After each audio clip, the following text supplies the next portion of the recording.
G'day, mate. 40 here. So there's a terrific expose of the Stanford University professor and health podcasting crank charlatan Andrew Huberman. So he's been a frequent target of this show. He just consistently dishes out completely bogus advice. The Huberman lab that he's always talking about, turns out nothing's been going on there for months, if not years. And terrific expose in New York Magazine, and followed up with articles on Slate and other publications. But people like Andrew Huberman, Lex Friedman, Joe Rogan, these are Oprah-level purveyors of discourse and information.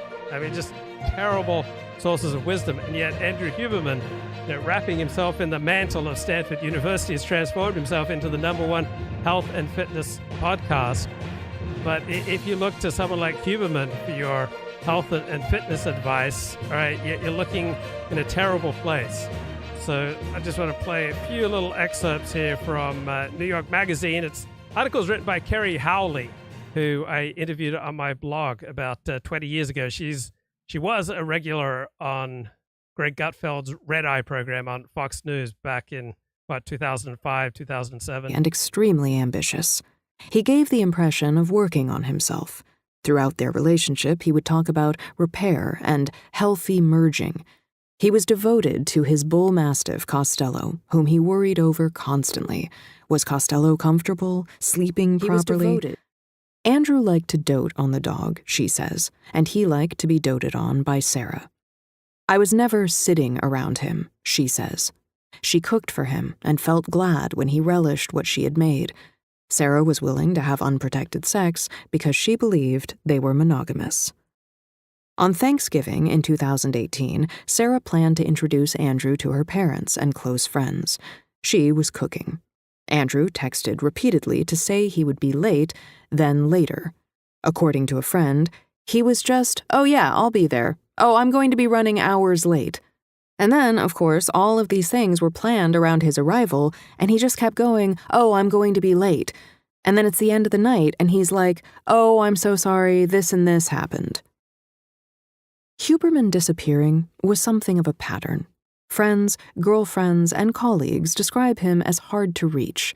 The list of reasons for not showing up included a book, time-stamping the podcast, Costello, wildfires, and a meetings tunnel. He is flaky and doesn't respond to things, says his friend Brian McKenzie. Being reliable is about the most important trait that is not obvious among people.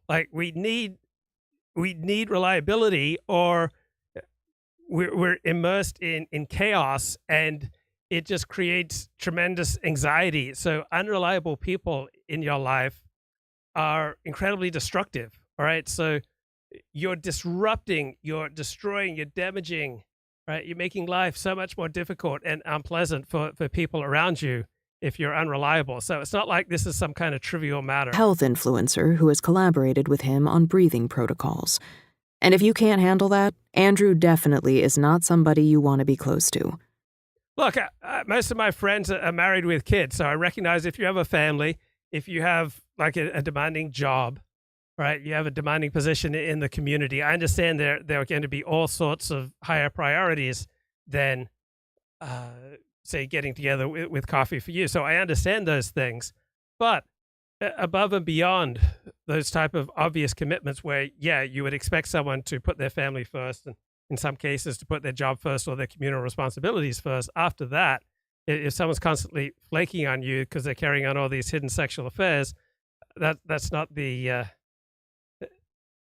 real problem. That's just the symptom of a deeper problem. This is someone who is causing chaos in a large number of lives, and you don't want people like that around. So whatever happened to Candace Owens? So you're talking like Ben Shapiro, Dennis Prager, Joe Rogan, Andrew Huberman tier content creators, right? We're talking about people who've built enormous audiences telling people what they want to hear, but not people who are serious intellectuals. So, Candace Owens is provocative, and she's sometimes brave, and just frequently bizarre, right? I mean, who really expects great wisdom from Candace Owens? I mean, sometimes she brings it, right? But like many people of her level, I never shared, and I want to share today, was what happened thereafter. A friend of mine who I am not going to name encouraged me to visit the Simon Wiesenthal Center. That's a human rights organization, human rights for Jews organization. And there was this very strange meeting that occurred. Now, I want to be clear that I didn't understand the meeting because the individuals were speaking in Hebrew. My understanding going into it was that once I spoke to this individual, things would be clarified, and then I could just go on living, and my reputation would pretty much be restored. And by golly, that's kind of what happened. So again, it was an extremely old man. I think he runs the place. I don't know. I can't remember his name, so I'm not going to make one up. But I had to sit in a meeting and explain that I didn't think Hitler was a great person, listen to two people speak Hebrew, and then my reputation was restored, or at least I was allowed to go on pursuing what I wanted to pursue, which was just talking about Black. So people will take whatever power and influence they have over you that they can, right? Whether it's a 13-year-old girl, whether it's your boss, whether it's your secretary, whether it's a stranger on the street. Like, people love to wield power over other people, right? Rabbi Marvin Heyer and the Simon Wiesenthal Center are not some strange outliers here. So Newsweek magazine has described Rabbi Marvin Heyer as the most influential, most powerful rabbi, number one rabbi in America. He is like the Al Sharpton of the Jews, except he does everything at a much higher level and a more effective level. So the Simon Wiesenthal Center and Rabbi Marvin Heyer, they have tremendous influence among those people who, want to buy into their shtick. All right, he's essentially a race hustler, a tolerance hustler, and he's found a very lucrative niche. All right, if you tell any group that they're oppressed and that you're going to fight for them against their oppressors, right, you're going to find a ready-made audience, right? Because you can't have any kind of in-group identity without simultaneously feeling oppressed and victimized. And so Rabbi Marvin Heyer is very good at what he does, but good on Candace Owens for not buying into it. Americans and the fracturing of the Black and white relationship. It's a very odd thing when I reflect on that.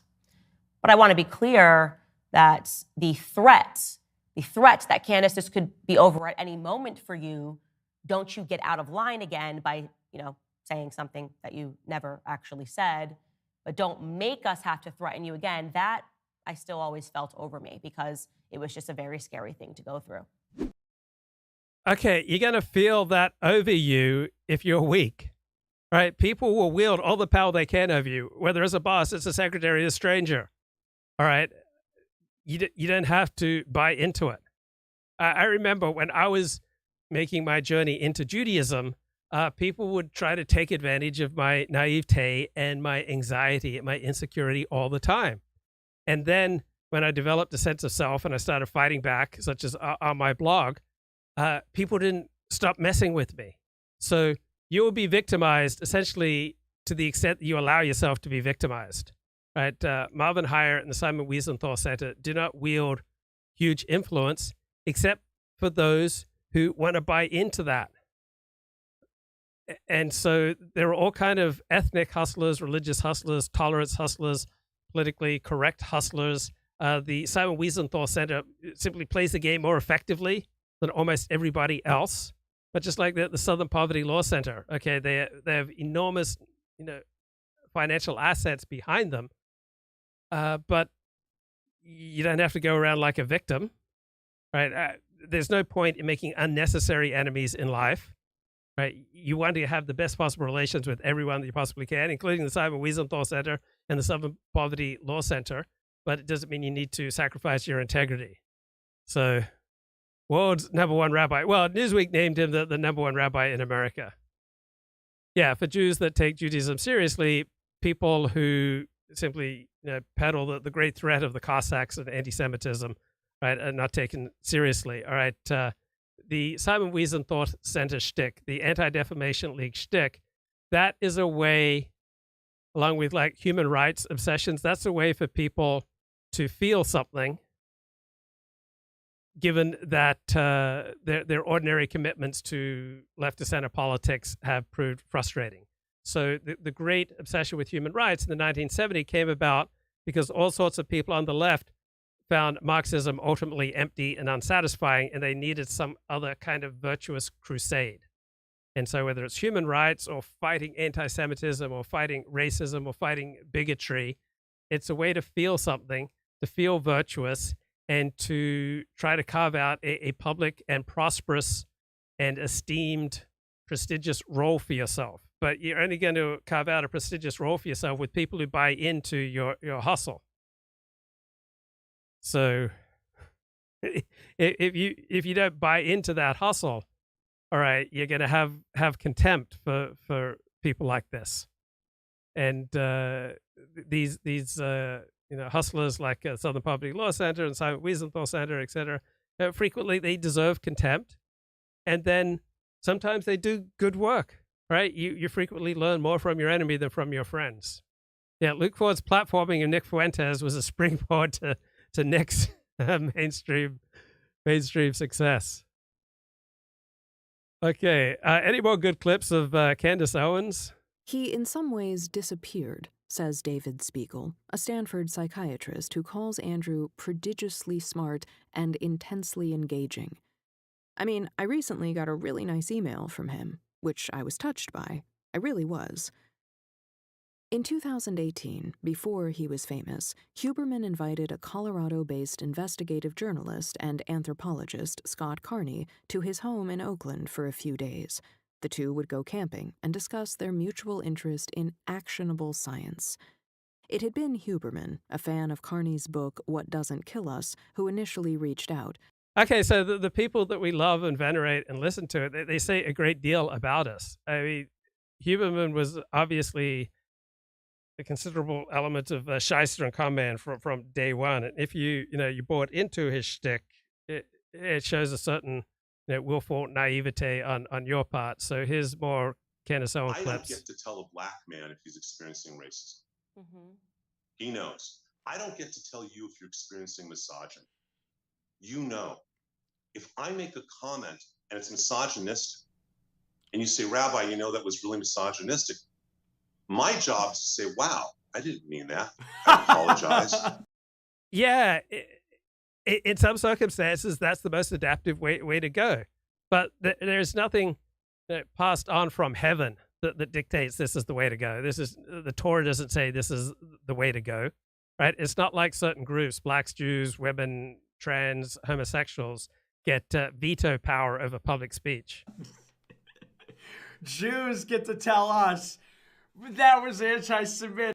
Yeah, every group is going to try to work their victimhood angle if that's an effective angle to work. Like I use shtick, right? I use a little bit of regional Australia bro shtick because I find it frequently an effective way to navigate through life.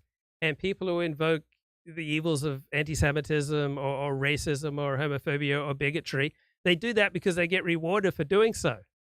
But if you choose not to buy into their shtick, then it should have limited power over you. Your job is to say, now you say, I'm sorry, Rabbi. Now say it. Say, I'm sorry, Rabbi. You can't tell me what it is. I said it was anti-Semitic and you hurt me. Now say, I'm sorry, Rabbi. That's your job. Now say it. Say it, Goyim. That's not. And so what did Candace Owens say? I mean, she says a lot of crazy things. I mean, she is someone who pushes buttons and she, appeals to a low IQ audience like Ben Shapiro. And these are people who become successful telling, millions of Americans what they want to hear. And Candace Owens is unpredictable, right? You just never know where she's going to go with things. Not what I meant. And you do not get the right. Okay, hang on a second.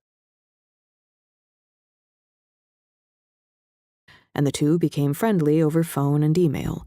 Huberman confirmed Carney's list of camping gear: sleeping bag, bug spray, boots. When Carney got there, The two did not go camping. Huberman simply disappeared for most of a day and a half while Carney stayed home with Costello. He puttered around Huberman's place, buying a juice, walking through the neighborhood, waiting for him to return. It was Whoa, I have to take it all back, guys. That was the Simon Wiesenthal Center, and I've gone wrong. I've taken a bad path there. The power to destroy me. I need to take everything back now. Yeah, people respond to incentives, right? That's just as true for Candace Owens and everybody else. So, I mean, there's just a low level of punditry out there that's simply, not worth paying that much attention. So here's Candace. Trillions of dollars you're signing these omnibus bills. If you read into it, where that money is going, it's insane. It's literally going, to museums, boards of museums. They're quite literally money laundering is what's happening when they sign these bills. But they keep it so that the information level is so low for Americans that it's like, oh, COVID's so bad. Like, we're going to give you a check that's like, $300. This basically describes welfarism, right? Like, despite the fact that there's been trillions of dollars since the establishment of welfare, Black Americans are poorer today than we were before it. People don't know this, but during the time of Jim Crow, before welfare was established in the 1950s. Okay, so Candace Owens found a niche, telling an audience, really harsh, critical comments about Black Americans. There's an enormous audience for that, and she fills that role pretty well. Here's more from. But anybody who was in my inner circle can attest that in the opening weeks of Yay 24, I was distraught.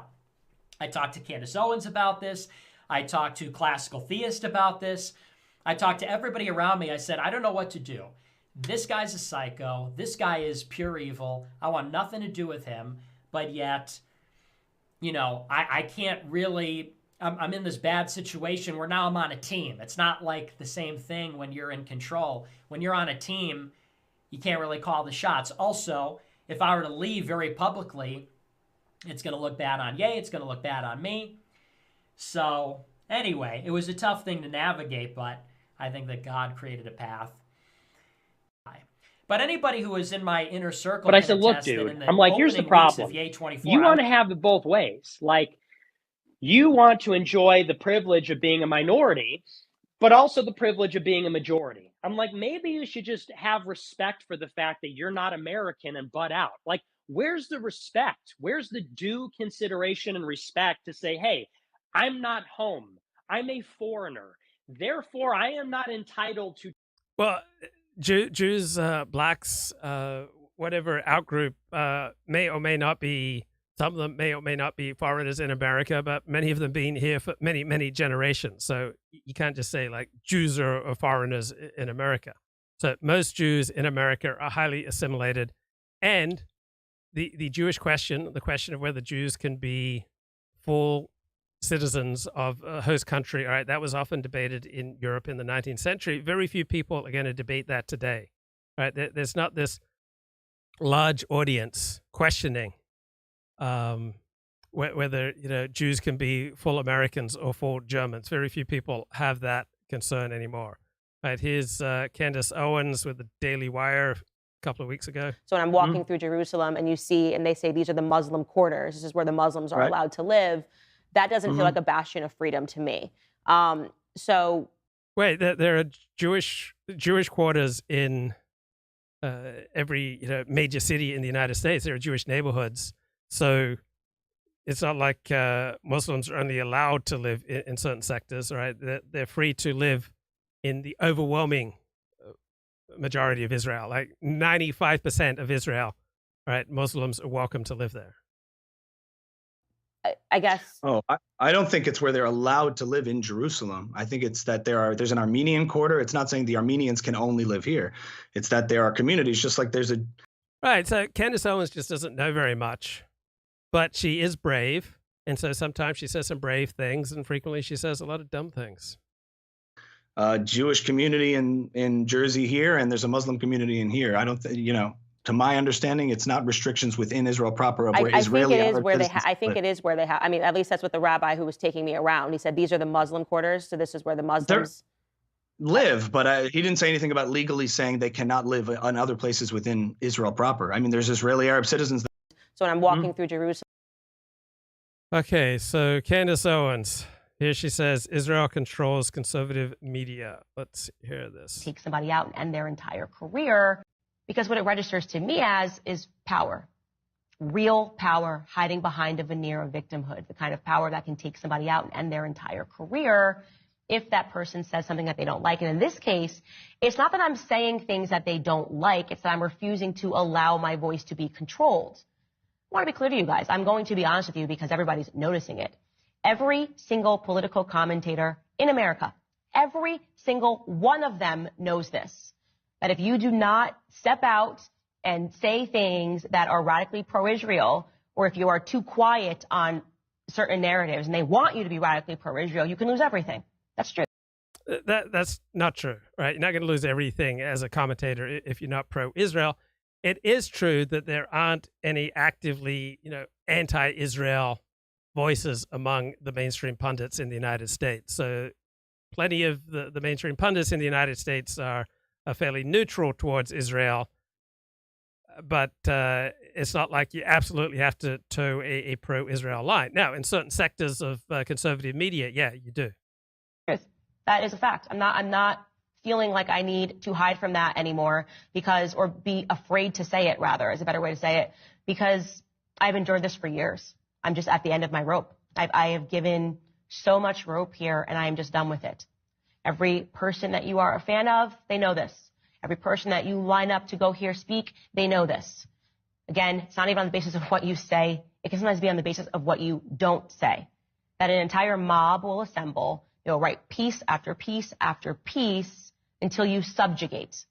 If you don't subjugate, the bounty grows larger. Yeah, there are different groups who have different interests, and some groups are more effective at promoting their interests than other groups. And so Candace Owens gets to have fame. She gets to have prestige in certain circles, right? She gets to have money and some degree of influence because she tells a certain audience what it wants to hear, and she does it in an edgy way. Now, there's also a price to be paid for that, right? People like Candace Owens, they want all the rewards of being edgy without paying a price. But there's a price, right? You don't get heroic status, right? You don't get to say controversial, cutting-edge, edgy things without paying a price. So yes, there was a large bounty on my head for the crime of refusing to suddenly hate Muslims and to condone Muslims getting bombed following October 7th. Everybody can see that. I have said... She said so many crazy things, but she doesn't want to take any responsibility like most pundits, right? She doesn't want to take any responsibility for her role in her own troubles, right? Any pundit, any commentator, any live streamer who doesn't recognize it, in all likelihood, he is the biggest source of his own misery. Is not someone worthy being taken seriously. You're probably wondering, what does Dave Rubin say about Candace Owens? I think she's a little confused about some of the things, but I think, I hope you heard the overriding part, which is that I don't want to make it personal with her. I don't really consider us friends anymore, but that's just like the nature of the reality of the thing that we're all in. I think she's a...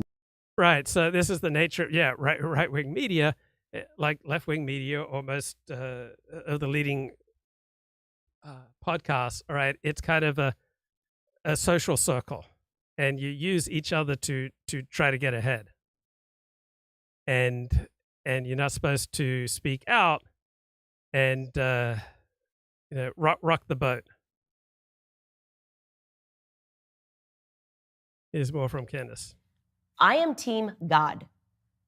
Okay? I'm Team God. I do not fear the media. I do not fear journalists. I do not fear AIPAC. I don't fear Big Pharma. What I actually fear is God. I think that one day we are all going to have to account for the things that we have done and the things that we have said. And I want to make sure that I am not a person that is parroting lies. fear of losing your job, encouraging some people to spit out lies, I don't think that works in the end, right? I think you got to check your priorities. Well, it sure sounded like she was talking about fear of the Zionists who are going to destroy her. So that didn't exactly ring true. Anyway, terrific expose of Andrew Huberman, the health podcaster and Stanford University professor, in New York Magazine.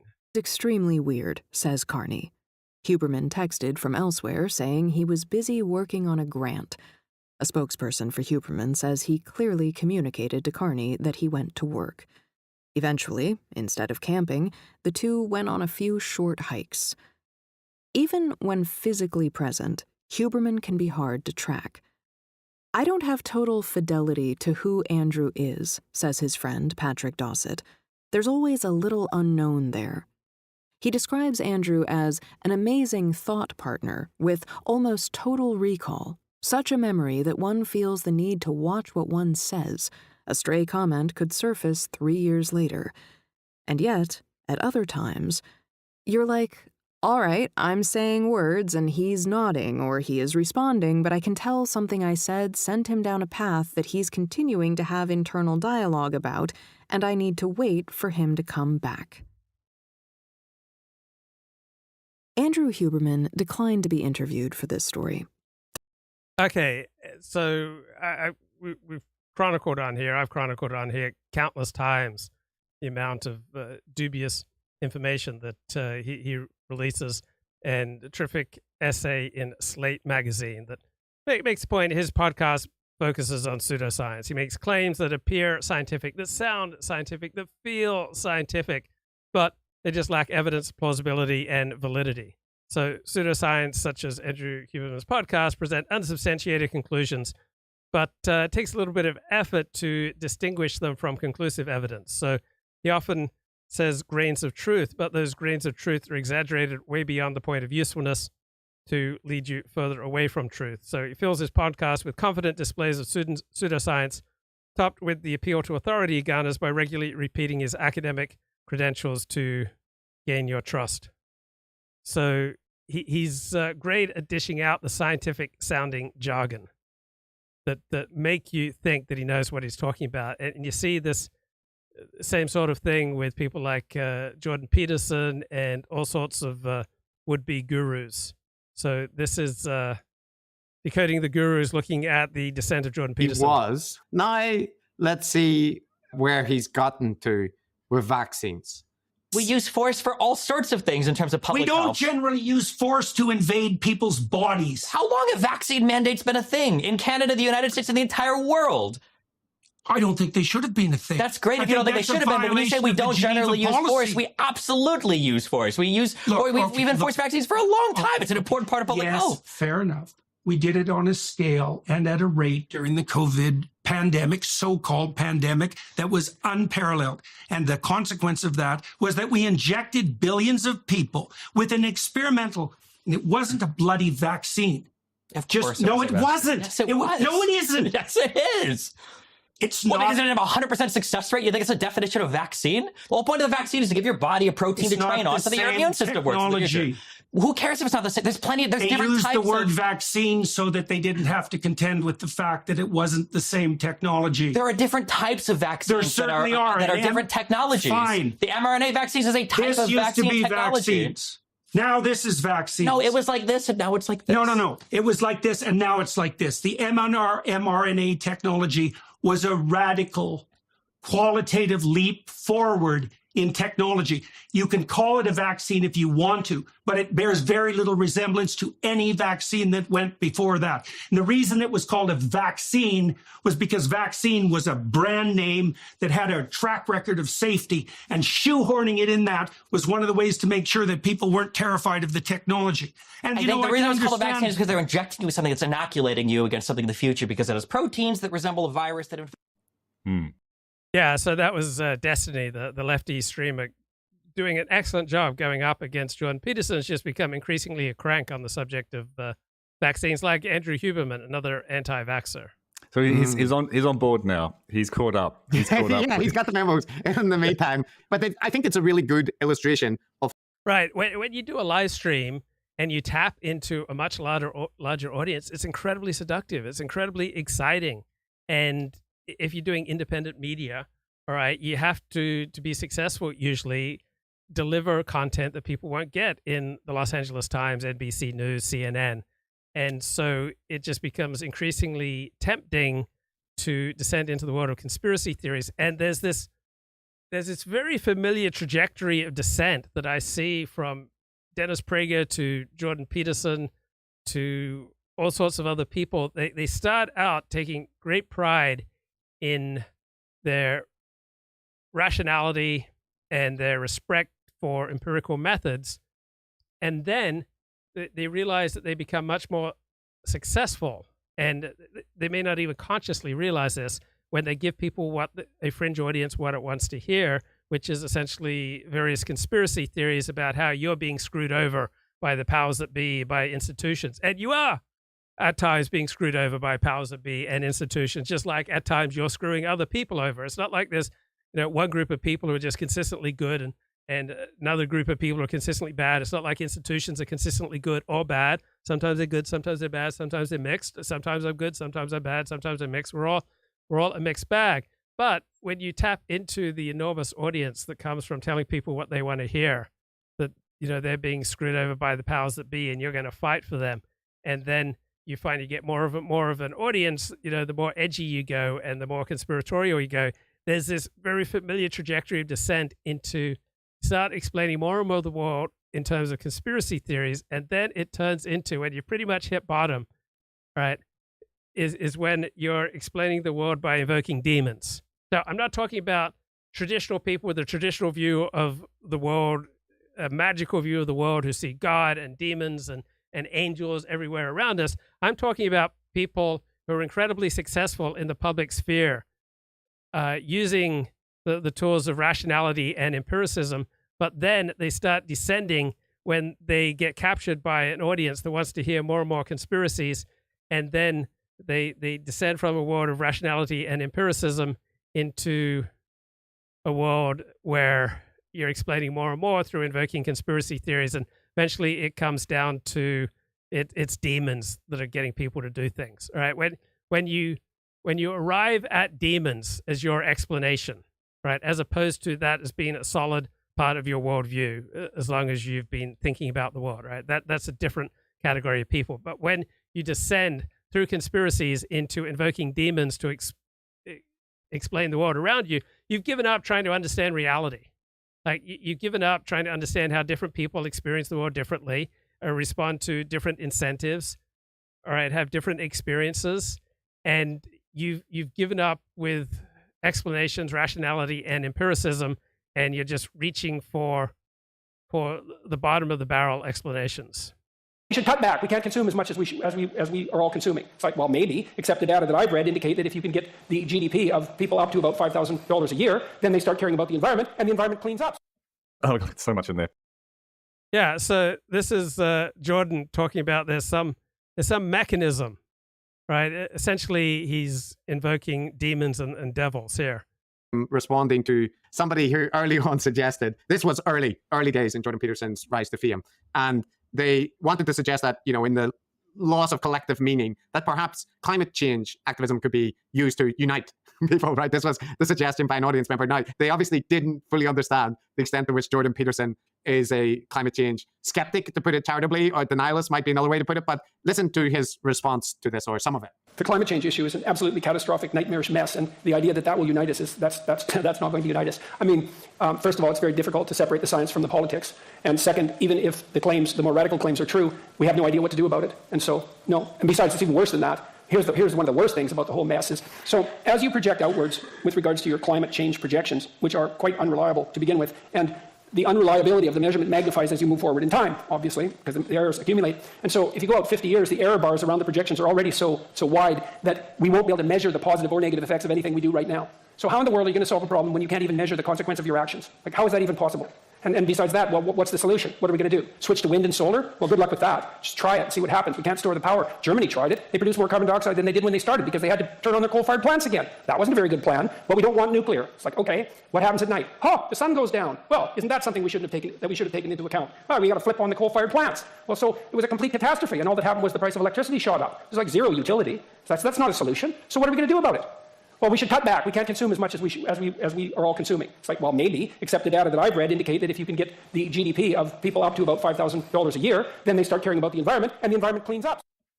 Right. So there are good points in there, but it's coupled with this underlying perspective, essentially, that in the final analysis, Jordan is going to reach for the explanation that demons are running the show, at least running the show of those who are opposed to him. It is already happening.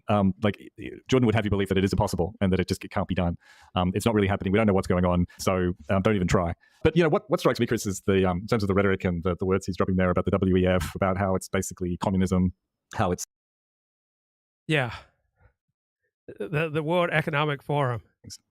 Yeah, well, I also think that what Jordan wants to inject there is the notion that you might take specific steps, right? Like, a carbon tax or something like that, right? To offset. Okay, here's another explanation from Jordan. That you care about poor people and you're willing to accept that not everything has to be focused on the standards of an elite Western liberal who's tied to a tree or that kind of thing, right? So he casts it in this extreme black and white, very simple distinction. The most extreme solution is the only one that you could possibly advocate. And if you're not going to do that, well, then you're completely hypocritical. And it makes the whole debate into a caricature, but that was him years ago, right? So let's see where he is now. And one thing to note there, Matt, is that you heard him use this thing where he likes to insert, we don't know. We've said this many times when we covered his content. One of his favorite techniques is to suggest that we don't know anything. We're really just grasping in the dark about these topics, so we shouldn't really make any statement with confidence. You heard him do it there, and he's still doing it now. I mean, I'm not going to tell you that every model is perfect. But right now, sure, but right now we're like standing in traffic with our eyes closed saying the car hasn't hit me yet, so I don't think there's any coming. I think it's pretty undeniable at this point that there is an impact on climate across the planet. I think that's highly deniable. We have no idea what the impact is from. We don't know where the carbon dioxide is from. We can't measure the warming of the oceans. We have terrible temperature records going back 100 years. Almost all the terrestrial temperature detection sites were first put outside urban areas, and then then you have to correct. Then you have to correct for the movement of the urban areas, and then you introduce an error parameter that's larger than the right. Once again, this is Jordan talking recently with Destiny. Purported increase in temperature that you're planning to measure. This isn't data. This is guess, and there's something weird underneath it. There's something weird that isn't oriented well towards human beings underneath it. Right. There's something weird underneath it. It's demons. This guise of compassion. Oh, we're going to save the poor in the future. It's like that's what the bloody communists said. And they killed a lot of people doing it. And we're walking down that same road now with this insistence that, we're so compassionate that we care about the poor 100 years from now. And if we have to wipe out several hundred million of them now, well, that's a small price to pay for the future utopia. And we've heard that sort of thing before. And the alternative to that is to stop having global level elites plot out a utopian future or even an anti-dystopian future. And that's exactly what's happening now with organizations like the WEF. And if this wasn't immediately impacting the poor in a devastating manner, I wouldn't care about it that much, but it is. It's hard to resist the temptation but we just have to mention that he's just wrong about the quality of the data. Yeah. This type of thinking that Jordan Peterson embodies seems to be dominant in right-wing populist discourse. And it just does not stand up to intellectual scrutiny. Implemented in the third right. And one of the first things was the targeted destruction of communists, right? Right. So you also had Jordan Peterson saying recently that wasn't at all clear whether the communists were right-wing or left-wing. The Nazis. And this is a very familiar talking point on the right, and it is very clear. It has been studied very thoroughly, right? The Nazis were right-wing. That's a good question. Well, because you're positing it, right? So what do you think is the... Let me rewind here. North America, but in Europe and so on as well. So it is obviously conspiratorial. And in Jordan's case, it's worse because, like Alex Jones, it's tied to this millennial theology about like an evil that is lurking underneath, an anti-human evil, which is bending things to its will. And just to make this clear, Matt, here is one more clip from the same interview talking about that evil. Let's say that everything you've said is true. What do you think is the plan then? What is the goal? What is the drive? Like, why push obviously horrible ideas for the planet and the poor? That's a good question. That's a good question. Well, because you're positing it, right? So what do you think is the driver goal? Well, I listen to what people say. Here's the most terrible thing they say. There are too many people on the planet. Okay, so who says that? I've heard people say that for 30 years. perfectly ordinary, compassionate people. Well, there's too many people on the planet. And I think, well, for me, that's like hearing Satan himself take possession of their spine and move their mouth. It's like, okay, who are these excess people that you're so concerned about? And exactly who has to go and when and why and how? And who's going to make that decision? And even if you're not consciously aiming at that, you are the one who uttered the words. You're the ones who muttered the phrase. What makes you think that the thing that possessed you to make you utter that words isn't aiming at exactly what you just declared? And so that's a terrible vision. But when you look at what happens in genocidal societies, and they emerge with fair regularity, and usually with a utopian vision at hand, the consequence is the mass destruction of millions of people. So why should I assume that something horrible isn't lurking like that right now? Wow. Okay, so this is not warning about the dangerous ideas of Jordan Peterson. It's just pointing out what a charlatan he's become. Jordan Peterson has done some solid work, but like with many people, popularity and success has destroyed him. He's certainly got a long way from, some discussion about the optimal, human population on planet Earth, saying that there might be some limits to population growth, to all of that. He comes across as a millennial fire and brimstone preacher, doesn't he, Chris? I mean, yeah, he's got that transmuted religious fervor of information. Dinesh D'Souza has written a book about Hitler, being left wing. Right. This is Jordan claiming that it's not clear whether Hitler's left wing or right wing. In the title, right? National Socialism. Now, right, because it's got socialism in it, therefore it must be left wing. And the socialist part of it wasn't accidental. Well, but okay. Then we get the beginning of this data and the data from the geosciences. So, I mean, that just goes to show if he seems like a careful scientist, he's getting, very concerned about the quality of the data. That's not what's going on here at all. Yeah, that leads to the last tips that I want to play on, because he has a study that he wants to carry out, which hasn't been run yet, and which he thinks can solve a pressing issue of our time. So what's the issue? Well, let me first let him introduce it. Yes, well, I also think it's an open question still to what degree Hitler's policies were right-wing versus left-wing, and no one's done the analysis properly yet to determine that. Well, because it was a national socialist movement for a reason, and the socialist part of it wasn't accidental. Well, but there was no, cooperatively formed businesses that were owned by all of the people, for the people, and distributed to the people. And I don't think redistribution was high on Hitler's list of things to do. So that old chestnut. Was Hitler and the Nazis right wing? Yeah, Jordan's confidence with which he says, no one's done the analysis. Really, historians haven't looked into the ideology behind the Nazis, and they haven't overwhelmingly determined that it was a far-right nationalist ideology. Some even non-professional historians might be able to figure that out.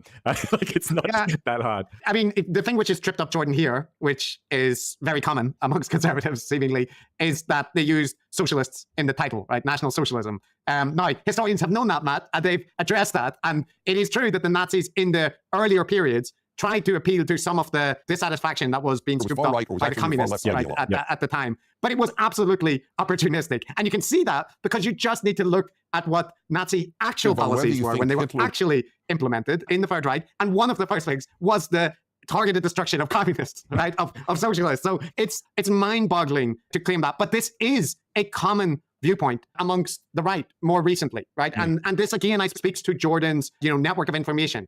Dinesh D'Souza has written a book about Hitler, being left-wing and so on. So all these polemical right-wing... Right, and Jonah Goldberg wrote liberal fascism, right? Liberalism, fascism, completely different ideologies. Figures, they want to categorize Hitler as left-wing because they don't want him to be in right, which is so stupid. It's so stupid. It is so stupid because there is, admittedly...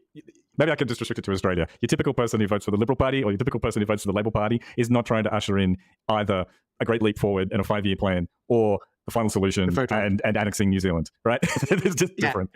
Anyway, Australia, you're fine. I'm just trying to agree with you that it's just stupid. You don't need to sort of disown these historical things because they happen to be on your side of the fence, right? And try to find a way that you can make them out to be, oh, well, really, they were on the other side. Look, we're moderate left-wing people.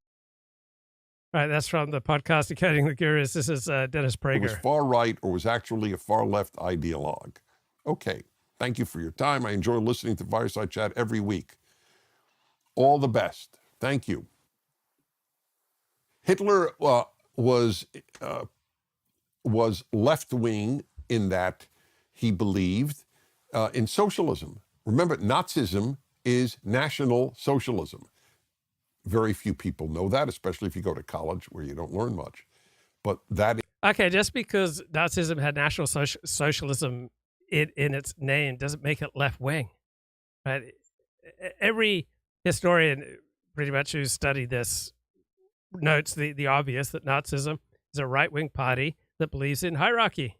That is what Nazism stands for, National Socialism. In that sense, it was left-wing, but it was not left-wing in another sense. The left divided the world by class. That's the classic Marxist division of the world, class, the proletariat and the oppressor, if you will. Whereas Hitler divided the world by race. Race is not a left-wing or a right-wing value. Well, it tends to be much more of a traditional right-wing value, right? Hyper-nationalism, right? Hyper-allegiance to your racial in-group, right? That tends to be much more on the right than on the left, right? There are tens of millions of Americans who do not much like black people, and these people overwhelmingly vote Republican. So, why do these, fringe, right-wing commentators just seem to descend lower and lower and lower? Like, what the heck is going on here? Doing more of that kind of thing, that's what you want to do. You find a way to align your beliefs to those. There's another kind of dissonance resolving. Right. You find a way to reconcile your beliefs with your audience, right? You find a way to reconcile your beliefs with that which will give you the biggest audience, the most income, the most love, right? We all naturally tend to incline towards love and applause and attention, like plants growing towards the sun. Or they're trying to appeal to their audience, but they're consciously lying, as opposed to them just being frankly delusional and being just as crazy as they sound. And they are in good faith, if you like, about their crazy opinions. And the truth is, and the interesting thing is that I think that it's both is happening at the same time. We've talked about this, the way that cognitive dissonance works, the way that people tend to align their beliefs with their actions, and they generally take actions that are in their best interests. In this case, will be leading to more clicks, more attention, more positive feedback. You're doing more of that kind of thing. That's what you want to do. You find a way to align your beliefs to those. There's another kind of dissonance resolving, which is resolving the dissonance of your opinion or belief about a specific topic and make it consonant with your broader worldview.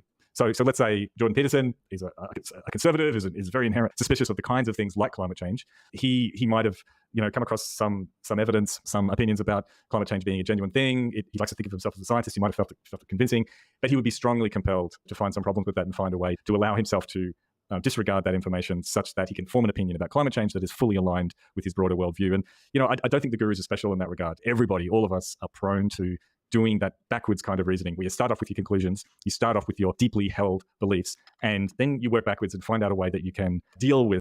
Right. We are not primarily driven by reason. Reason is a tool that we implement to take us where we instinctually want to go, right? The most powerful forces that drive us are our genes, our imprinting, and the messages and incentives that we get from our in-group, from our tribe.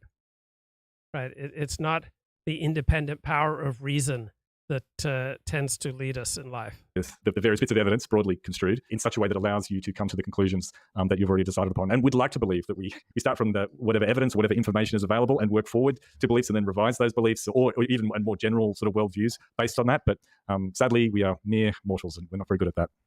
Yeah, and this point stands irregardless of the current replication rules about some issues with the cognitive dissonance literature. Just I can hear the psychologists in my head raising this. This is not the same as various claims made about cognitive dissonance not holding up, because the basic idea that people seek to resolve inconsistencies in a way that's psychologically satisfying is obviously true. Now, that isn't also to say, though, Matt, that everyone does things. These are all psychological mechanisms which afflict everyone, motivated reasoning and all these kind of things, but not to the same extent as like a Jordan Peterson. No. He is unusual. The conspiratorial ideation, the belief in a malevolent power animating essentially every position that he doesn't like, that is not normal. He is an outlier in that perspective. So it is right to have empathy and to acknowledge that we're all fallible, but we're not all alleging the kind of things that Jordan does publicly, reliably. And I think these clips, this episode, should illustrate that while he was always not great, and you heard like his early climate change take, which is not that different from his current one, but overall he's become much more extreme. He's much more closer to Alex. Right, because he receives more and more money and more love from his audience for pouring out this nonsense. Tucker Carlson's got a blurb for Steve Saylor's new book, Noticing an Essential Reader by Steve Saylor. And Tucker Carlson says, if the meritocracy was real, Steve Saylor would be one of the most famous writers in the world. Someday historians will revere him. In the meantime, read this book. So good on Tucker Carlson for speaking up for Dennis Prager. Right, back to a little bit more from Decoding the Gurus. Jones now than he was than when he initially appeared. And it might be to a certain extent in delivery, but I think it is also in the degree to which the conspiratorial worldview has encompassed everything. That I think, as you said, Chris, it's not just a conspiratorial worldview. It's also that like demon-infested millennial religious worldview. For Jordan, these things go together. Like those things go together for a lot of flat earthers, actually, now I think of it. Or QAnon. Yeah, or QAnon, that's true. It's probably pretty common. But what's your thought? I mean, so there's clearly been a descent. It hasn't been good. And, Jordan is not alone amongst our gurus to have traced such a journey. Yeah. What would you attribute it to? Would he have become like this if he had not become a celebrity? It just gotten a bit older? I primarily attribute it to incentives, right? We tend to want to follow the easiest path and the path that gives us the most love and money and attention. And a bit more, weird as we all do. Or is it his psychology, his personality, or is it something to do with the social and financial dynamics?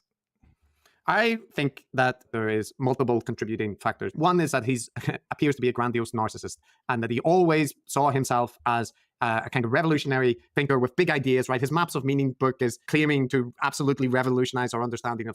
Right. If you see yourself as a revolutionary thinker, if you see yourself as a big deal, then it's going to be much easier to sustain that kind of belief about yourself if you are peddling fringe theories that are completely ignored by mainstream academia and news media. So the bigger your narcissistic need for believing that you're unique and special, right, the more likely you are to fall for and to spread conspiracy theories and to make conspiracy theories the basis of how you understand how the world really works. At least you see through all the BS. So many topics, right, and to be of great significance to the world. And that's before he had much of a public profile. He sought out a public profile. He wanted to be a commentator. He would appear on Canadian television in a tweed outfit or whatever, like, the bowler hat. Or I don't know how to describe his look, but he clearly wanted to be a figure of commentary, a figure of note, and saw that as his role. And his old mentor mentioned about how he spoke about wanting to establish a religion, to buy an old church and kind of give sermons, right? So that's not normal. None of that's normal behavior. His railing against the IRB review ethics board from having the right to examine his work, the standard thing which all academics go through when they're trying to do research with people, regarding that as being, beyond the pale, that they would dare or have the right to assess him. All that speaks to a kind of narcissistic, self-absorbed personality. And then I think when you add to that his clear obsessions and constant wrestling with his religious devotions or lack of religious belief, or with his desire to be religious, that creates, a kind of a heady stew, and one which is also illustrated by the amount of illnesses that he has picked up. He's got so many autoimmune, so many psychological and physical ailments. Yeah, the last few years, he always seems on the verge of tears. All right, back to New York Magazine, Andrew Huberman's Mechanisms of Control, the Private and Public Seductions of the World's Biggest Pop Neuroscientist. Article here by Kerry Howley. Physiological sigh. 2 short breaths in and a long one out to reduce stress. He pulled countless people from their laptops and put them in rhythm with the sun. Thank you for all you do to better humanity, read comments on YouTube. You may have just saved my life, man. If Andrew were science teacher for everyone in the world, someone wrote, no one would have missed even a single class. Asked by Time last year for his definition of fun, Huberman said, I learn and I like to exercise. Among his most famous episodes is one in which he declares moderate drinking decidedly unhealthy. As Mackenzie puts it, I don't think anybody or anything, including prohibition, has ever made more people think about alcohol than Andrew Huberman. While he claims repeatedly that he doesn't want to demonize alcohol, he fails to mask his obvious disapproval of. Okay, just a guy who just reached incredible levels of podcasting success by telling an audience what it wanted to hear and dressing up his message in science-sounding jargon. don't appear to add up to anything research has shown to be meaningful in terms of human health outcomes. And indeed, the problem with most of the probiotics is they're typically not concentrated enough to actually colonize. One learns from Dr. Lane Norton in a note. So Huberman has sponsors who are just selling snake oil, right? That's how he makes millions of dollars promoting supplements that are at best useless. November 2022 episode of Huberman Lab. AG1 argues that probiotics are effective and that the 75 And remember, there's nothing going on in Huberman Lab. He's always invoking Huberman Lab, but nothing's happened there for many months. 5 ingredients are included not only for their individual benefit, but for the synergy between them, how ingredients interact in complex ways, and how combinations can lead to additive effects. That's the good news about podcasts, Huberman said when Wendy Zuckerman of Science Versus pointed out that her podcast would never make recommendations based on such tenuous research. People can choose which podcast they want to listen to. Whenever Sarah had suspicions about Andrew's interactions with another woman... Okay, so he was carrying on affairs with 6 women at once, but lying about it and getting in deep with various women, encouraging them on a journey that they were going to make babies together, that they were going to build their lives together. So it's one thing you're out there and you're having a lot of promiscuous sex. It's a completely different thing when you're hoodwinking people in a false story. And as well as this story makes it sound like Huberman's been passing on some pretty nasty sexually transmitted diseases. You can't have long-term affairs with 6 different partners. Yeah, unless he's juggling multiple phone accounts or something. Right. And some men try to do that, but I think could be very taxing.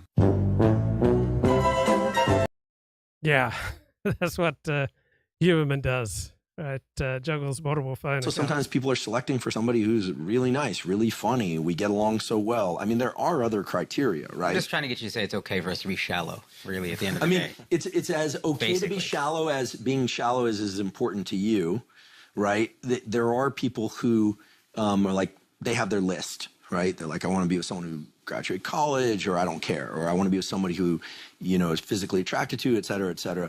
I mean, the reality is that no matter how attracted two people are to one another, like at some point it becomes familiar. Mm-hmm.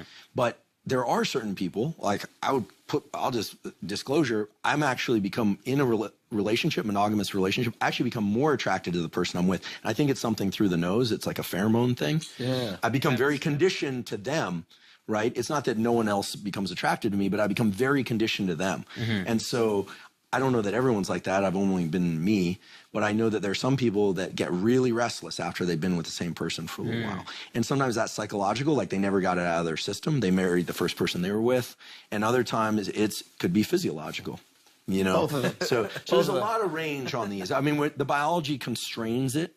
To answer your question, it constrains it, sets some outer bounds on this. Mm-hmm. Like, I don't think, for instance, that we can become attracted to, like, tree frogs, for instance, just because we decide that they're the only option Have you left. been to India? All right, New York Magazine piece on Andrew Huberman, worth reading for many reasons, worth repeating. There's no known benefit to these supplements. They're just lucrative. All right, so even if those peddling supplements have an MD or a PhD, it remains snake oil. Ours said to me, listen, when it comes to romantic relationships, if it's not 100% in you, it ain't happening. And I've never seen a violation of that statement where it's like, it's mostly good and they're this and this, like the negotiations. Well, already you're it's doomed. And that doesn't mean someone has to be perfect. The relationship has to be perfect, but it's got to feel 100% inside. Yeah. Like yes, and yes. As a mutual friend of ours. So all the podcast bros are sticking by Andrew Huberman. So people like Lex Friedman and Joe Rogan, Glenn Greenwald, But these articles in New York Magazine and in Slate are absolutely devastating. For a run, or I will do a resistance training session and I will listen to music, usually an album all the way through or a playlist all the way through. And that's because I don't want to be going onto my phone very often. In fact, these days I use an older separate phone that doesn't have any text messaging or communication to the outside world, but it has music loaded into it or onto it that allows me to just listen to music so that I don't run the risk of getting distracted texting and doing things like that. I just want to focus on my physical exercise. I should say that phone also has audiobooks, podcasts, things I've downloaded to it. So it's a place where I can listen to things, but not communicate with the outside world, at least while exercising. There are times when... Right, just pure lies. I mean, the guy's juggling multiple phones for his, multiple sexual partners and constantly texting them. Call. They planned to go Christmas shopping the next day. Sarah showed up at his house and found him on the couch with another woman. She could see them through the window. If you're going to be a cheater, she advises me later, do not live in a glass house. On January 11th, a woman we'll call Alex began liking all of Sarah's Instagram posts, 7 of them in a minute. Sarah messaged her, I think you're friends with my ex, Andrew Huberman. Are you one of the women he cheated on me with? Alex is an intense, direct, highly educated woman who lives in New York. She was sleeping with Andrew. And she had no idea there had been a girlfriend. Fuck, she said. I think we should talk. Over the following weeks, Sarah and Alex never stopped texting. She helped me hold my boundary against him, says Sarah. Keep him blocked. She said, you need to let go of the idea of him. Instead of texting Andrew, Sarah texted Alex. Sometimes they just talked about their days and not about Andrew at all. Sarah still thought beautiful Eve, on the other hand, might be crazy, but they talked some more and brought her into the group chat. Soon, there were others. There was Mary, a dreamy, charismatic Texan he had been seeing for years. Her friends called Andrew breadcrumbs, given his tendency to disappear. There was a 5th woman in L.A., funny and fast-talking. Alex had been apprehensive. She felt foolish for believing Andrew's lies and worried that the other women would seem foolish, therefore compounding her shame. Foolish women were not, however, what she found. Each of the 5 was assertive and successful and educated and sharp-witted. There had been a type, and they were diverse expressions of that type. I can't believe how crazy I thought you were, Mary told Sarah. No one struck anyone else as a stalker. No one had made up a story about a dead baby or torn out hair with chunks in it. I haven't slept with anyone but him for 6 years, Sarah told the group. If it makes you feel any better, Alex joked. According to the CDC, they had all slept with one another. The women compared time-stamped screenshots of texts and assembled therein an extraordinary record of deception. There was a day in Texas when, after Sarah left his hotel, Andrew slept with Mary and texted Eve. They found days in which he would text nearly identical pictures of himself to 2 of them at the same time. They realized that the day before he had moved in with Sarah in Berkeley, he had slept with Mary, and he had also been with her in December 2023, the weekend before Sarah caught him on the couch with a 6th woman. They realized that on March 21st, 2021, a day of admittedly impressive logistical jujitsu, while Sarah was in Berkeley, Andrew had flown Mary from Texas to LA to stay with him in Topanga. While Mary was there, visiting from thousands of miles away, he left her with Costello. He drove to a coffee shop where he met Eve. They had a serious talk about their relationship. They thought they were in a good place. He wanted to make it work. Phone died, he texted Mary, who was waiting back at the place in Topanga. And later, to Eve. Okay, so the degree to which you keep your phone charged pretty much correlates with your credit score, aka your reliability. Right? Are you a solid person or not? And so whenever I hear an explanation that someone's phone died, it's always ding, ding, ding. Right? This the person who's using lousy excuses and very likely irresponsible, just not someone that you can count on. Not a good sign when people invoke, phone die. Thank you for being so next level gorgeous and sexy. Sleep well, beautiful, he texted Sarah. The scheduling alone, Alex tells me. I can barely schedule 3 Zooms in a day. In the aggregate, Andrew's therapeutic language took on a sinister edge.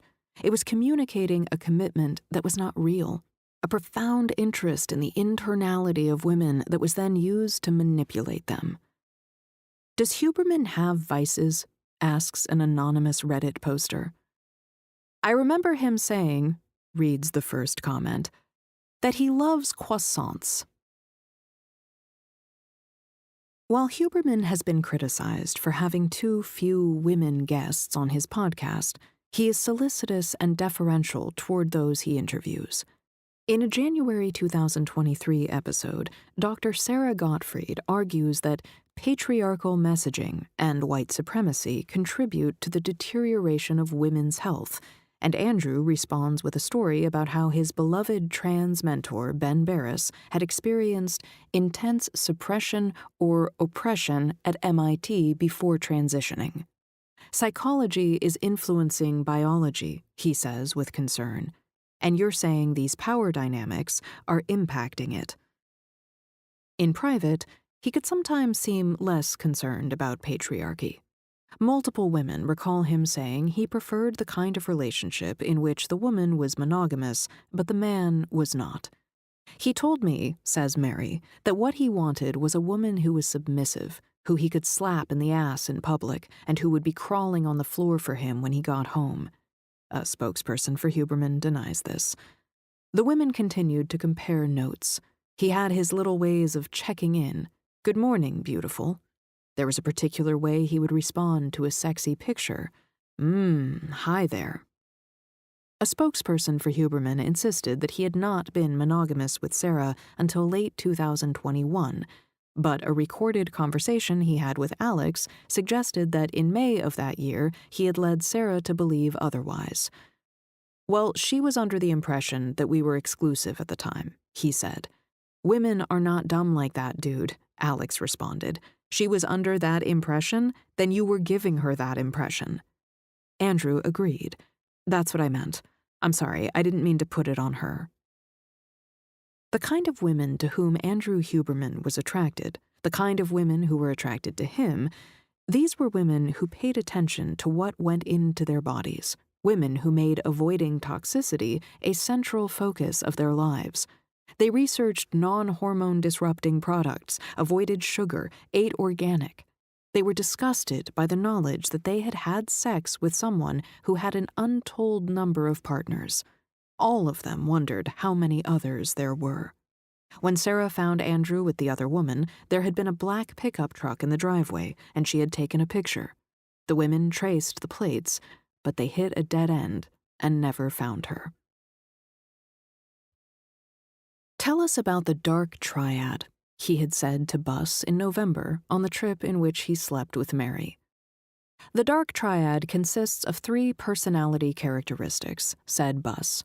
So narcissism, Machiavellianism, and psychopathy. Such people feign cooperation, but then cheat on subsequent moves. They view other people as pawns to be manipulated for their own instrumental gains. Those who are high on dark triad traits, he said, tend to be good at the art of seduction. The vast majority of them were men. Andrew told one of the women that he wasn't a sex addict. He was a love addict. Addiction, Huberman says, is a progressing narrowing of things that bring you joy. In August 2021, the same month Sarah first learned of Andrew's cheating, he released an episode with Anna Lemke, chief of the Stanford Addiction Medicine Dual Diagnosis Clinic. Lemke, the author of a book called Dopamine Nation, gave a clear explanation of the dopaminergic roots of addiction. What happens right after I do something that is really pleasurable, she says, and releases a lot of dopamine is, again, my brain is going to immediately compensate by down-regulating my own dopamine receptors. And that's that come down, or the hangover, or that after effect, that moment of wanting to do it more. Someone who waits for the feeling to pass, she explained, will re-regulate, go back to baseline. If I keep indulging again and again and again, she said, ultimately I have so much on the pain side that I've essentially reset my brain to what we call anhedonic, or lacking in joy type of state, which is a dopamine deficit state. This is a state in which nothing is enjoyable. Everything sort of pales in comparison to this one drug that I want to keep doing. Just for the record, Andrew said, smiling, Dr. Lemke has diagnosed me outside the clinic in a playful way of being work addicted. You're probably right. Lemke laughed. You just happen to be addicted, she said gently, to something that is really socially rewarded. What he failed to understand, he said, was people who ruined their lives with their disease. I like to think I have the compassion, he said, but I don't have that empathy for taking a really good situation and what, from the outside, looks to be throwing it in the trash. At least 3 ex-girlfriends remain friendly with Huberman. He goes deep very quickly, says Keegan Amit, who dated Andrew from 2010 to 2017, and Okay, terrific New York Magazine story here on Andrew Huberman. Here's another burst from Decoding the Gurus. People like want the network and stuff. Now, Sam isn't like that. Sam doesn't need to network with us at all. So, but talking about Sam Harris and talking here about the business of podcasting and how it comes at the cost of intellectual integrity. In general, there's like a weird dynamic with people, you know, like kind of wanting to get on bigger audience podcasts and all that. It very much is an incestuous network and you know, business for a lot of people. So we have the luxury of not being the case for us because of our you know, alternative lives. But you do feel it, and you do get contact and emails that just like yeah. This is something I want to talk about on the podcast, Chris. Actually, I want to make a little segment where we just mentioned that we could actually bring in some of that information you got from Chris Williamson's mate or whatever that you heard, because it's all from our personal experience. But in a nutshell, guys, I mean, before we started doing this podcast, I didn't understand how that it's an industry, right? And you know, we just did it. We had no understanding, and it gradually became clear. Like, for example, one of the things that helped me understand is like this some other person who has this podcast invited me on, said very polite things. Oh, I really like what you guys are doing. It'd be great to have you on. So I went, okay, all right, and I gave the usual spiel about gurus and that. But then it became clear afterwards that he was kind of expecting a reciprocal invitation to our podcast, because what it really is a kind of a cross-promotional thing. And it's not so much that he was super keen to talk to me. It was more that this is a business arrangement, right? Where podcasts do this cross-promotion thing. And then subsequently, you know, we've had invitations. Oh, you know, will you endorse us, endorse our podcast, and in exchange you get this, that, and the other. We get contacted all the time by like book authors and things like that. Not surprisingly, by their agents who are they're wanting to, you know, talk about their book and something. And I just want to make it clear to everyone that our answer to all of that shit is always no. And even, I mean, the only time I said yes before is I didn't understand what it was that was going on. Now I'm clear about how this business works. Where people don't really, it's like all I want to do is create more content, get more views, make more money. That's what the business is. And like we've got Kevin Mitchell coming on, and I just want to make it really clear to people that we don't have him on because he was contacted by his agent and you know, it's like some sort of business thing. We have him on because we read his book and we liked it. We think he's interesting and we'd like to have him on. That's it. It's the same with Paul Bloom and Robert Wright. Like we have both of them on, even though they are, you know, like podcast fixtures or whatever. But it wasn't because we want to, you know, like promote Paul's book or whatever. I think we did it really at the wrong time, if that was because it was months after. But like we had both of those on because we were interested to talk to them, right? And so I'm not saying it's like there's never opportunities where like, you know, you kind of end up that somebody suggested or whatever, and then you're like, okay, you know, and maybe the actual topic ends up not being the way that you thought it was going to be or whatever the case might be. But I'm saying that with Matt and me, the consideration, like just to give an example, I I don't know the person's name, so I can't even mention it, but we were contacted by somebody that has a book which is kind of relevant to the stuff we cover.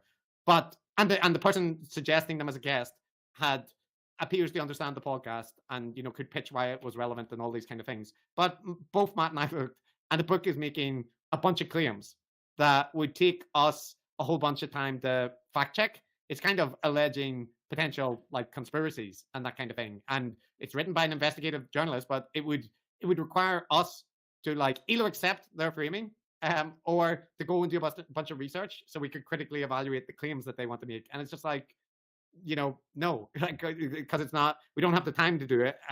And we wouldn't do it without critically looking at the claims. Like it wouldn't, but it would give us content, right? Like if our thing was content, then we should just bring them on, interview them, and like stick it out. But then move on to the next one, and get as many through as possible, produce as much content as possible. Yeah, like it's like, you know, like Chris said, if we quit our day jobs and became professional podcasters, then we'd be strong just because we're normal humans. Like, right, you want your podcast and your live stream show and your deeds and your performance at work and your performance at church and your performance in synagogue and going down the street. You want your good deeds to be marching ahead of you, as opposed to just cranking out content without regard to its quality. Like everyone else, we'd be strongly susceptible to all the same incentives, which is that it's a grind, right? They're grinding away, trying to build an audience. Everyone wants to get to that point where they're like bloody John Campbell, who's making millions of dollars a year by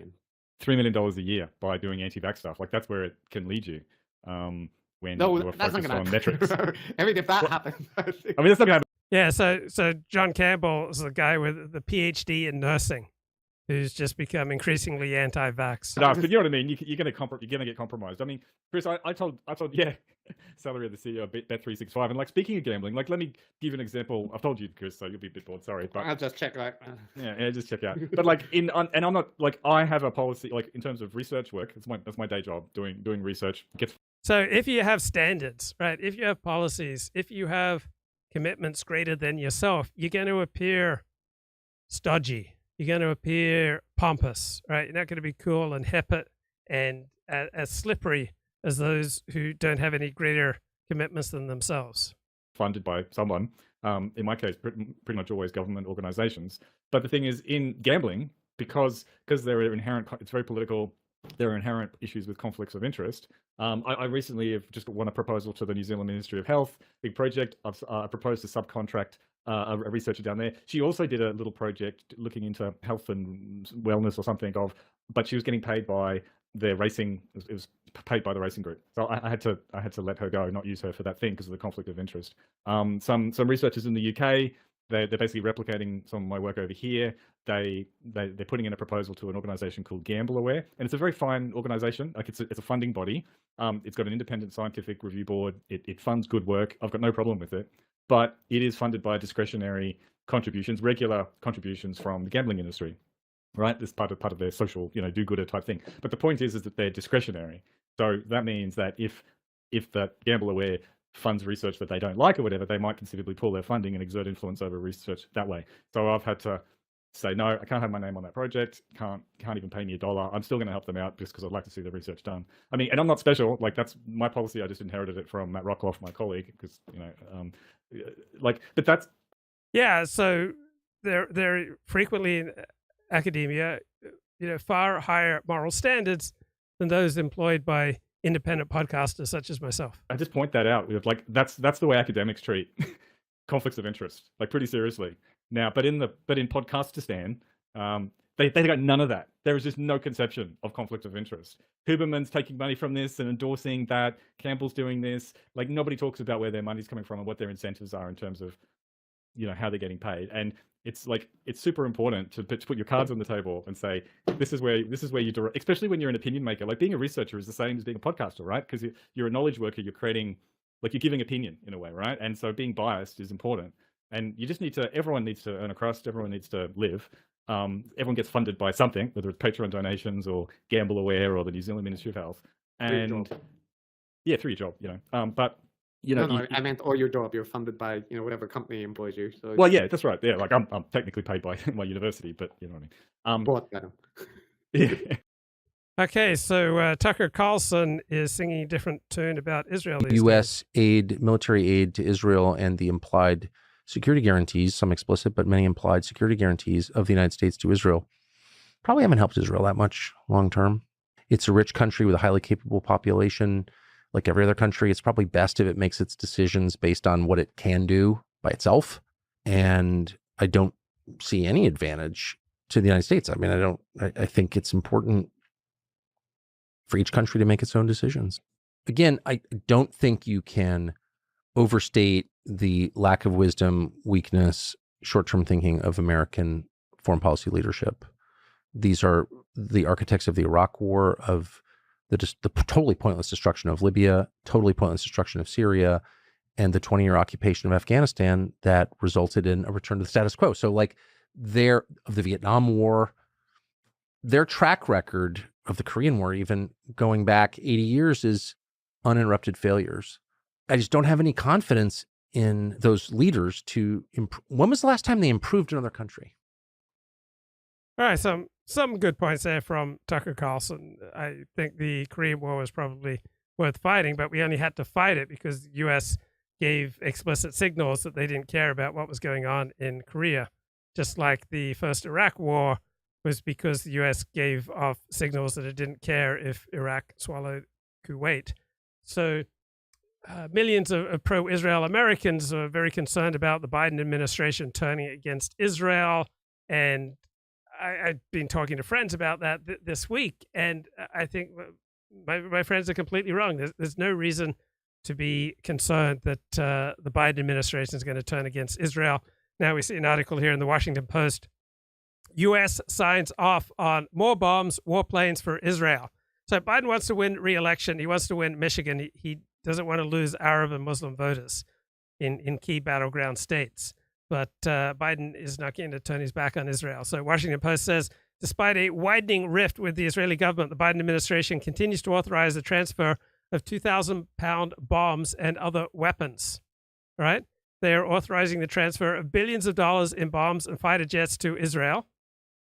Right, despite their rhetoric about great concern about Israel's military offensive in southern Gaza.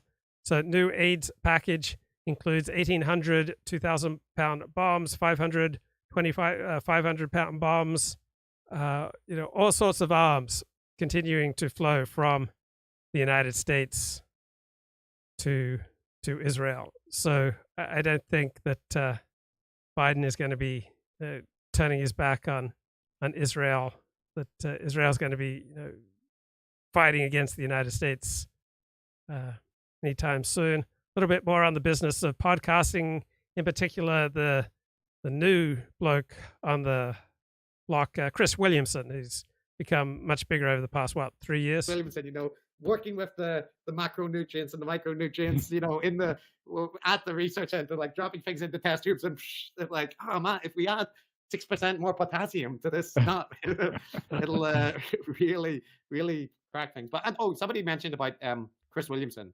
I want to just clarify something there, because Matt hasn't had, I think, any contact with Chris Williamson since we interviewed him. Let's say hello to our friend I do. Elliott Blatt. What's going on, bro?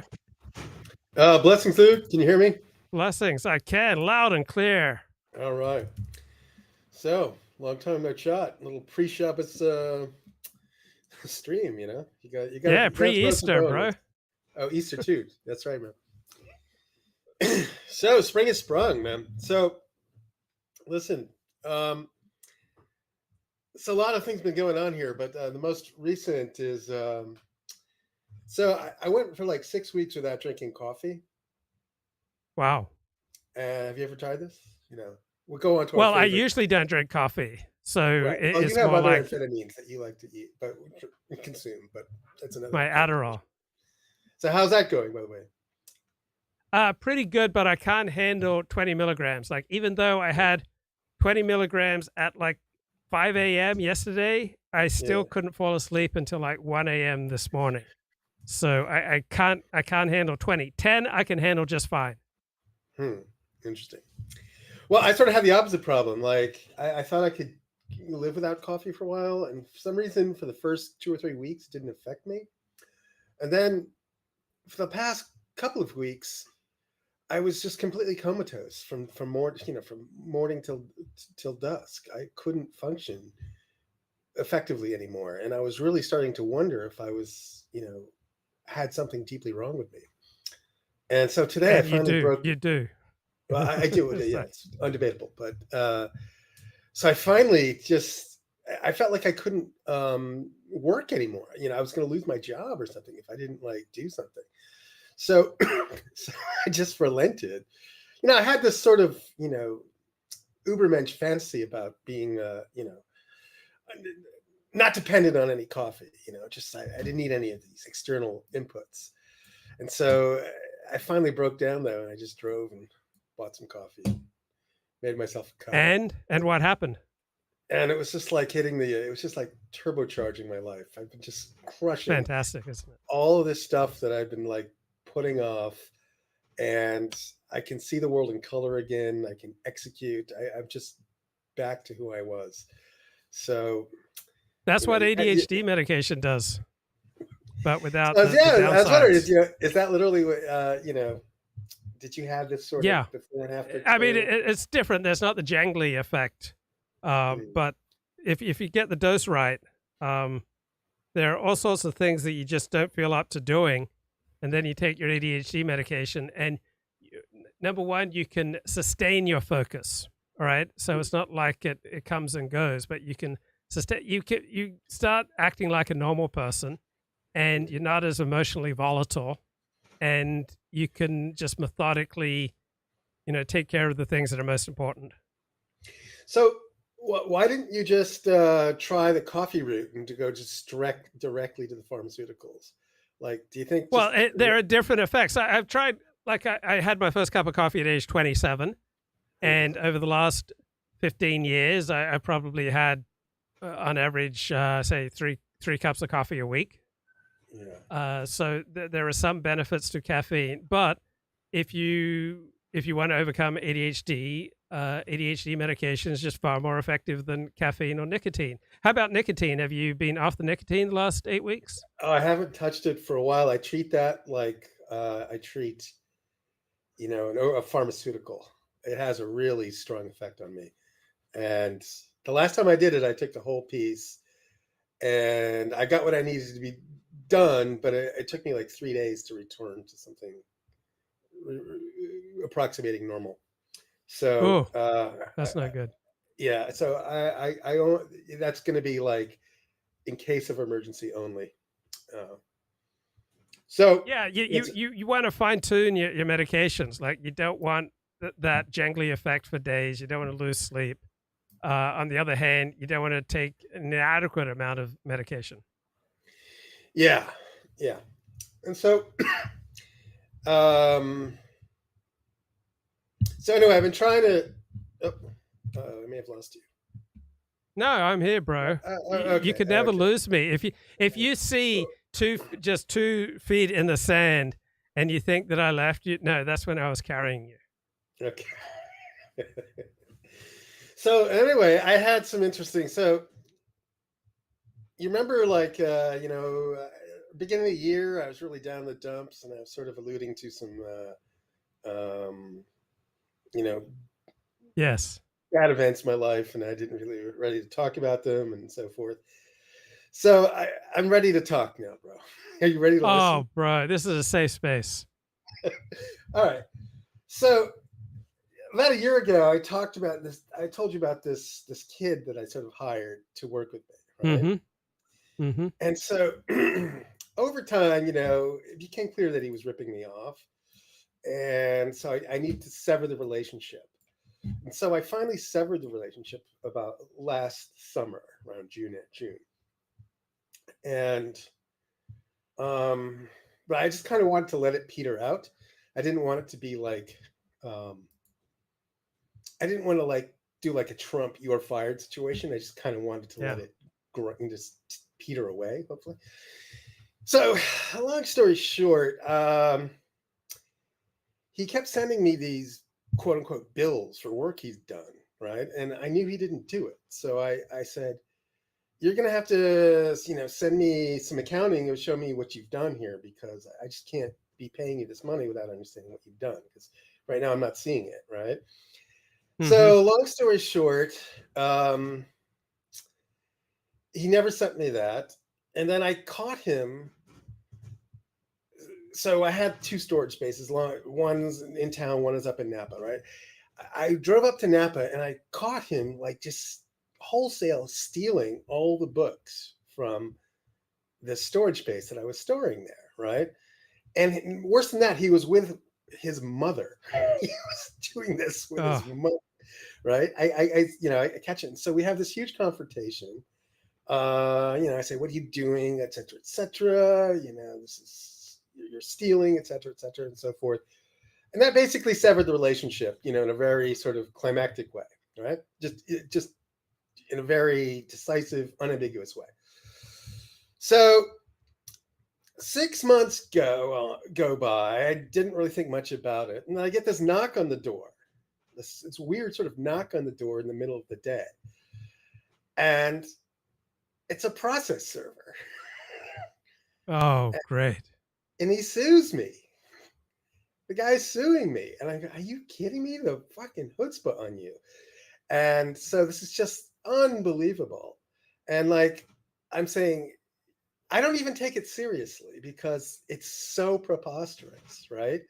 That I sort of put it on the second page of my priorities to prepare for the lawsuit, Immense mistake.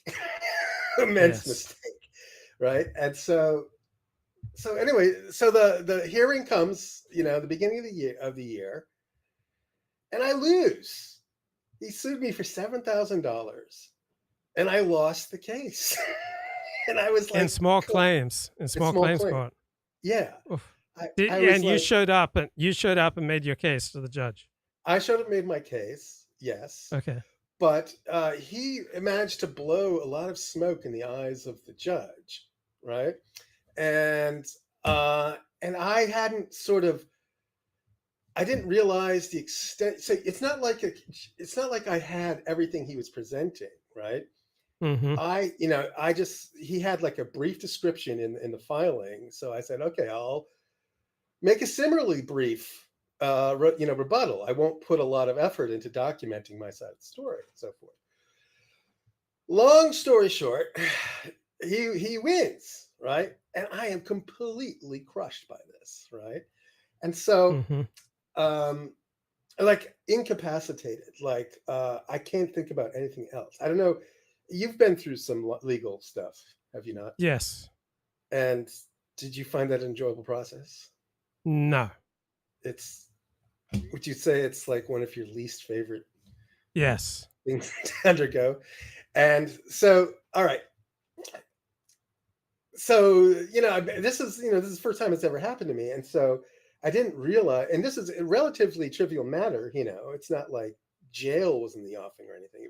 It was a lot of money. It was $7,000, but it wasn't incarceration was something that could happen. So I didn't take it didn't take it that seriously.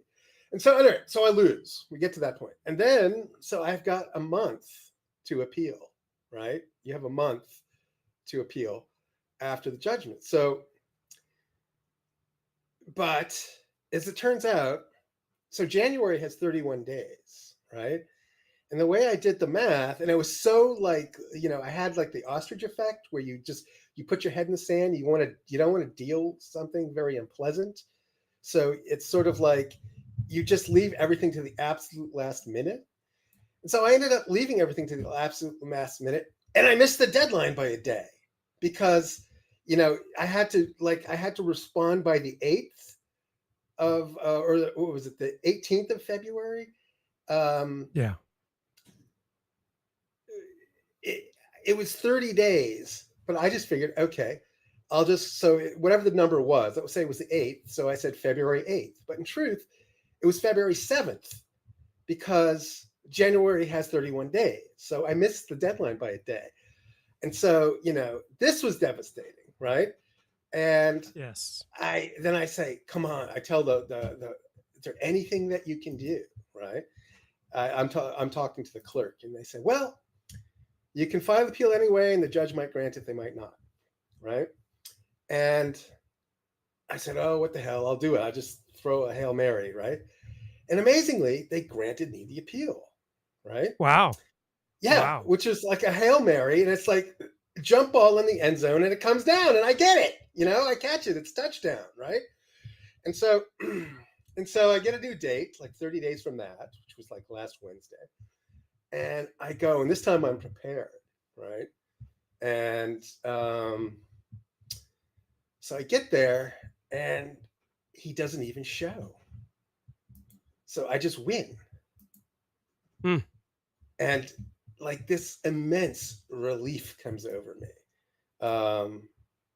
So I finally, this cross that I've been walking around with for 3 months has finally been lifted from my back. And I just feel great. I didn't realize like what a weight that had been. And I just, all the lessons I've learned through this painful process about my tendency towards procrastination and not confronting difficult things. And it just really brought that to the fore. Wow. Sounds like ADHD. Oh, bro. Oh, that's a low bro. Just sounds like a cup of coffee, bro. That's what it sounds like to me.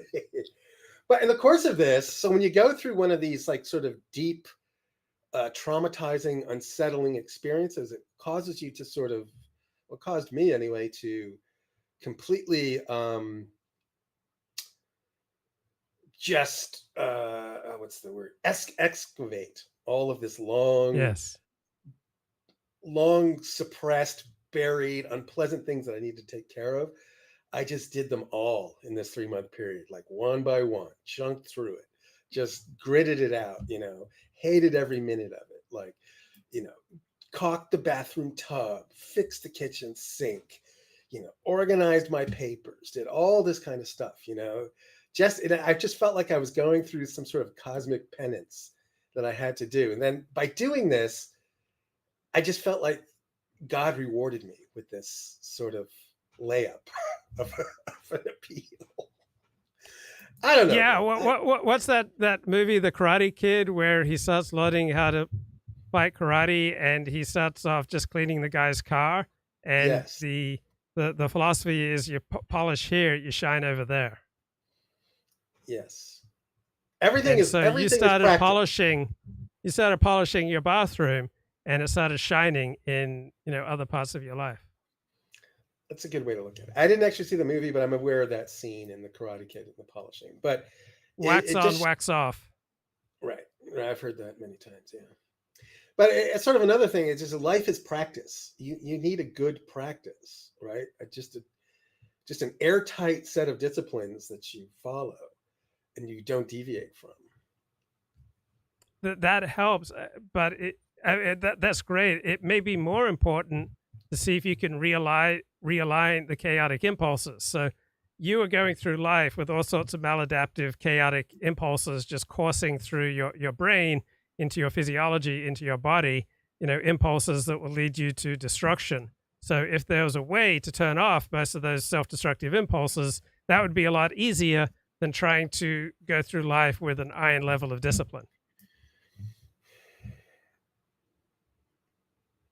Self-destructive impulses. Maladaptive, simply impulses that are not in your best interests. So normal people, right, they build towards that which is most important. Mm-hmm. But if your physiology is constantly being bombarded and driven in directions that are against your best interests, you can try to exercise that iron discipline. And number one, I don't think it will work consistently. And number two, it's just so much easier if you can turn off the noise and then build something great on top of that quiet mind. Right. But how does one just turn off the noise, my dude? Well, if you have ADHD, you take your medication. Okay. All right, let's talk about the post-ADHD life of Luke. The one that is characterized by its absence of streaming. So do you think there's a correlation between your ADHD use and ADHD. Yeah, because and I your was absence- I was probably streaming more than was aligned with my best interests. Now I'm better in touch with my best interests, and other opportunities for how I spend my time have very profitably opened themselves up to me over the past few months, and so I am acting much more aligned with my best interests rather than spending so much time streaming. Well, that's good. But like that happens when the mind quiets down. So I often use streaming to calm my anxiety. Like if I'm failing in real life, sometimes I'll try to use streaming to put a blanket over that messy bed of failure or humiliation. Like I need to feel special. I need to feel like I'm good at something. I need to feel competent. And if I feel incompetent in the real world, right, there are times that's so painful and frustrating, it gives me the energy to live stream. Then other times that lack of competence, destroys the energy for live streaming. But either way, I'm being bombarded with all sorts of impulses that are not necessarily aligned with my best interests. If I can start to quiet that bombardment and then just build a normal life, recognizing normal incentives. Most people, their incentives should not be towards producing a lot of live streaming. Yeah, it does seem like one streamer after another gets taken down by some scandal that's orthogonal to their life somehow. So like a stream addiction is sort of in a cluster of other addictions, and they sort of appear together, like Ralph being the textbook example of this, but others too, like that need to stream. It's probably not a strong indication of emotional health. Yeah, so it's I'd too say bad. there's an exception. If one, you make an adaptive amount of money, like so if the rewards of doing the streaming exceed the price paid for devoting that time, so for a small number of people that's true. And then second, there can be intrinsic internal rewards for streaming, which I've often experienced, just the intellectual and social challenge. So you don't have to get financial rewards. There are other intrinsic rewards that make streaming an adaptive practice for some people. But overwhelmingly, it does seem to be, well, I don't know if it's overwhelming, but there does seem to be tremendous amount of self-destruction with streaming. Yeah, and like anybody that does it to make a living, they decide that's going to be their income. It's just fraught with so much peril, because then you truly are subject to audience capture and all kinds of other subtle dangers that accompany that. And I don't know, streaming should come with a warning label, I think. Well, that's good that you've, I mean, it's bad for us as an audience, who it's sort of, these types of streams, this became sort of a, predictable element of life for me anyway, because it would sort of accompany me making dinner or something. It was sort of like, I knew I was winding down when Luke was streaming. You know what I mean? It was this sort of a ritual, and then you sort of become accustomed to always thinking that ritual will be there. And then somebody kicks the stool out. Somebody starts taking Adderall and kicks the stool out from underneath my ritual. There was an adaptation period that I had to go through. Yeah. I mean, it's like if you go to a club, every day, and then you leave it.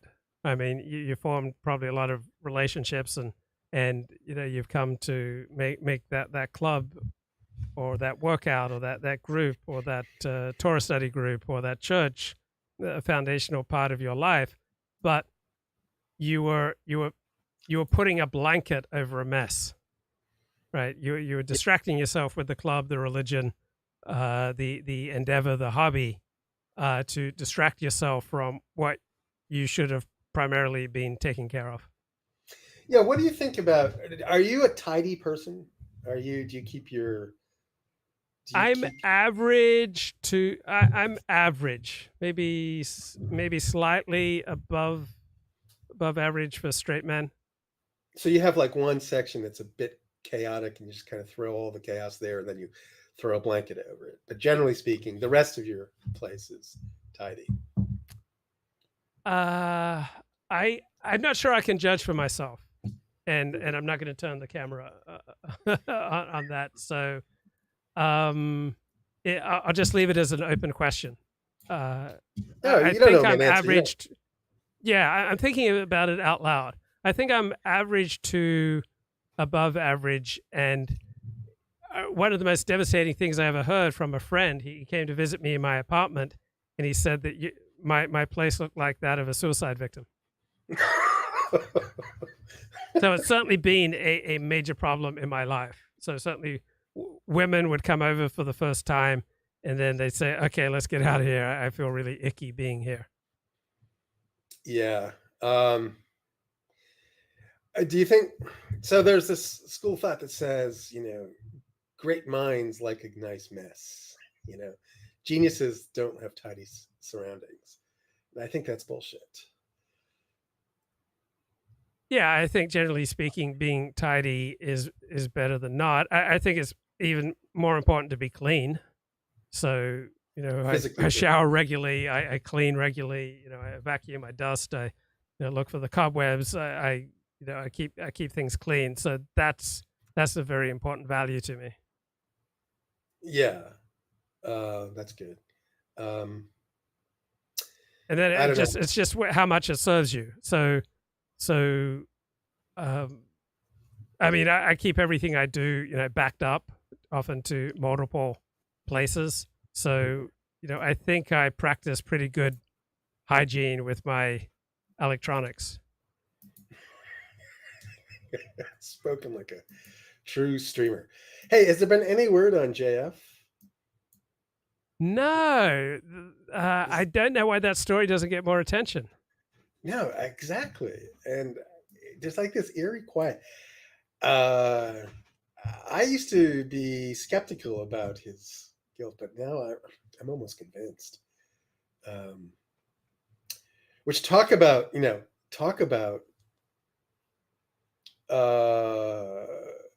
if just as I was saying, somebody streams for a living, it's probably indicative of real emotional problems. If this turns out to be true, what we all suspect, that's just ironclad evidence that streaming, is a warning flag, is a red flag in and of itself. A lot of women won't date a podcaster. Really? Because they think if a guy has a podcast, they recognize that it's a big warning sign. Now I know at least one professional podcaster who's married with kids. So I mean, plenty of people do it, but yeah, it's probably a reasonable warning sign. Okay, not always applicable. Yeah. So I guess like Ben Shapiro's all over the news now. He's not looking good right now. What's he in the news for parting ways with Candace Owens? Yeah, and then a lot of his quotes are sort of coming back to haunt him, and they're being waved around to show, it's like he has one quote like, "My loyalty to the United States is strongly conditioned about its relationship to Israel," and it just doesn't look good. It's not good for the Jews, bro. You know what I'm saying? Yeah. Dubin may surpass him as being the better advocate for the tribe. I don't know. So now I haven't heard much about JF. Like, has he sort of dropped off the map? I don't know. There's just like this eerie. To me, it's an eerie silence. Yeah, it's changed. Yeah. So which sort of tells me that I think something's going to more and more people think that there's something nefarious. Yeah. And I wouldn't be surprised if over the summer there's an arrest. Because I think the Canadian police just know it. They just can't pin it. They just don't have the evidence. But they, that cops get a sense. I think that's what's going on there. Anyway. So anyway, look, things are looking up. Just thought I'd call in. I don't know. Compare notes. I'm so glad that worked out, bro. That's awesome. Oh, yeah, thanks, man. It feels good. It's been a weight off. And hail coffee. Hail our people. Okay. Blessings. Take care, bro. All right, blessings. All right, bye. Okay. Bye-bye. If you know me, you should know that I like, to argue and a whole bunch of things. But I find people with particular personalities and perspectives like very interesting. And Chris Williamson is a very interesting personality and perspective. One that I actually don't have much experience of. Like he's not like Rogan. This is one thing. He's not like Rogan. He is somebody that is just kind of focused on growing his channel, being the best optimizer, person that he can be. And he does have an ethics. It's just such a different than you might imagine. But like he interviewed Andrew Tate, for example, and he didn't release the episode. Now I can't think of that many like Lex Friedman or whatever that would do this same, but maybe they would. But like, yeah, and he didn't interview Brett and Heller during the pandemic. Given the kind of guests he has, that's kind of a choice. So yeah, I'm a good angel. And I think sorry, and maybe you don't want to say this, but you have been somewhat influential because he does actually he seems to lack some sort of moral center of his own. But to his credit, he seems to treat you as a slightly prosthetic. Right. So Decoding the Guru is not the world's most downloaded podcast, but it's incredibly influential. So a much smaller audience can be much more influential and substantial, and make more of a difference and a difference for the good than a larger show. Conscience and actually asks you whether he should do something like that, and you say no. I'm not the only one. This is the thing. I feel like Chris is optimizing that he has many different people that opinion he asks, and then he realizes the position of this person from all these different angles, and then calculates like what he's gonna do. So but to his credit, he does listen to like critical opinions and stuff, and he's not so sensitive. That's one of the surprising things, because they like almost everyone else in that space, they don't really like. I give him feedback on the interview he did with Eric Weinstein before. I was pretty harsh, like very directly harsh about it. And but and he responded as if it was harsh, because it was, but then like he didn't like say, well, I can't ever take it's very different from like Constantine. As soon as we said anything negative to Constantine, he was immediately in like the DMs kind of saying, you've revealed your true colors. Like I came on your show and was like, that doesn't, we didn't say we're never going to say anything critical of you. Like, in fact, yeah, Constantine has very thin skin though, but yeah. And Chris is extremely handsome. This is true. Like, he's got the most symmetrical face that I've ever seen. Yeah. You have to give him credit for that. Yeah. So, but he's interesting in that, if you want advice, like if you were interested in gaming podcast metrics and stuff, like he's a machine for that kind of thing. So yeah. I like just the different perspective that it gives you access to. And he is also somebody who's active in the whole Rogan world. Like he lives in Austin now, right? And he hangs around with those guys and goes to the parties and stuff. So yeah, I'm just saying. Yeah, he doesn't mind telling you a little bit of the inside goss. He doesn't. It doesn't break any confidence. It's just but it is interesting. Yeah. So that's it. Yeah. And Chris is 36. Which Chris? Me? I'm not 36.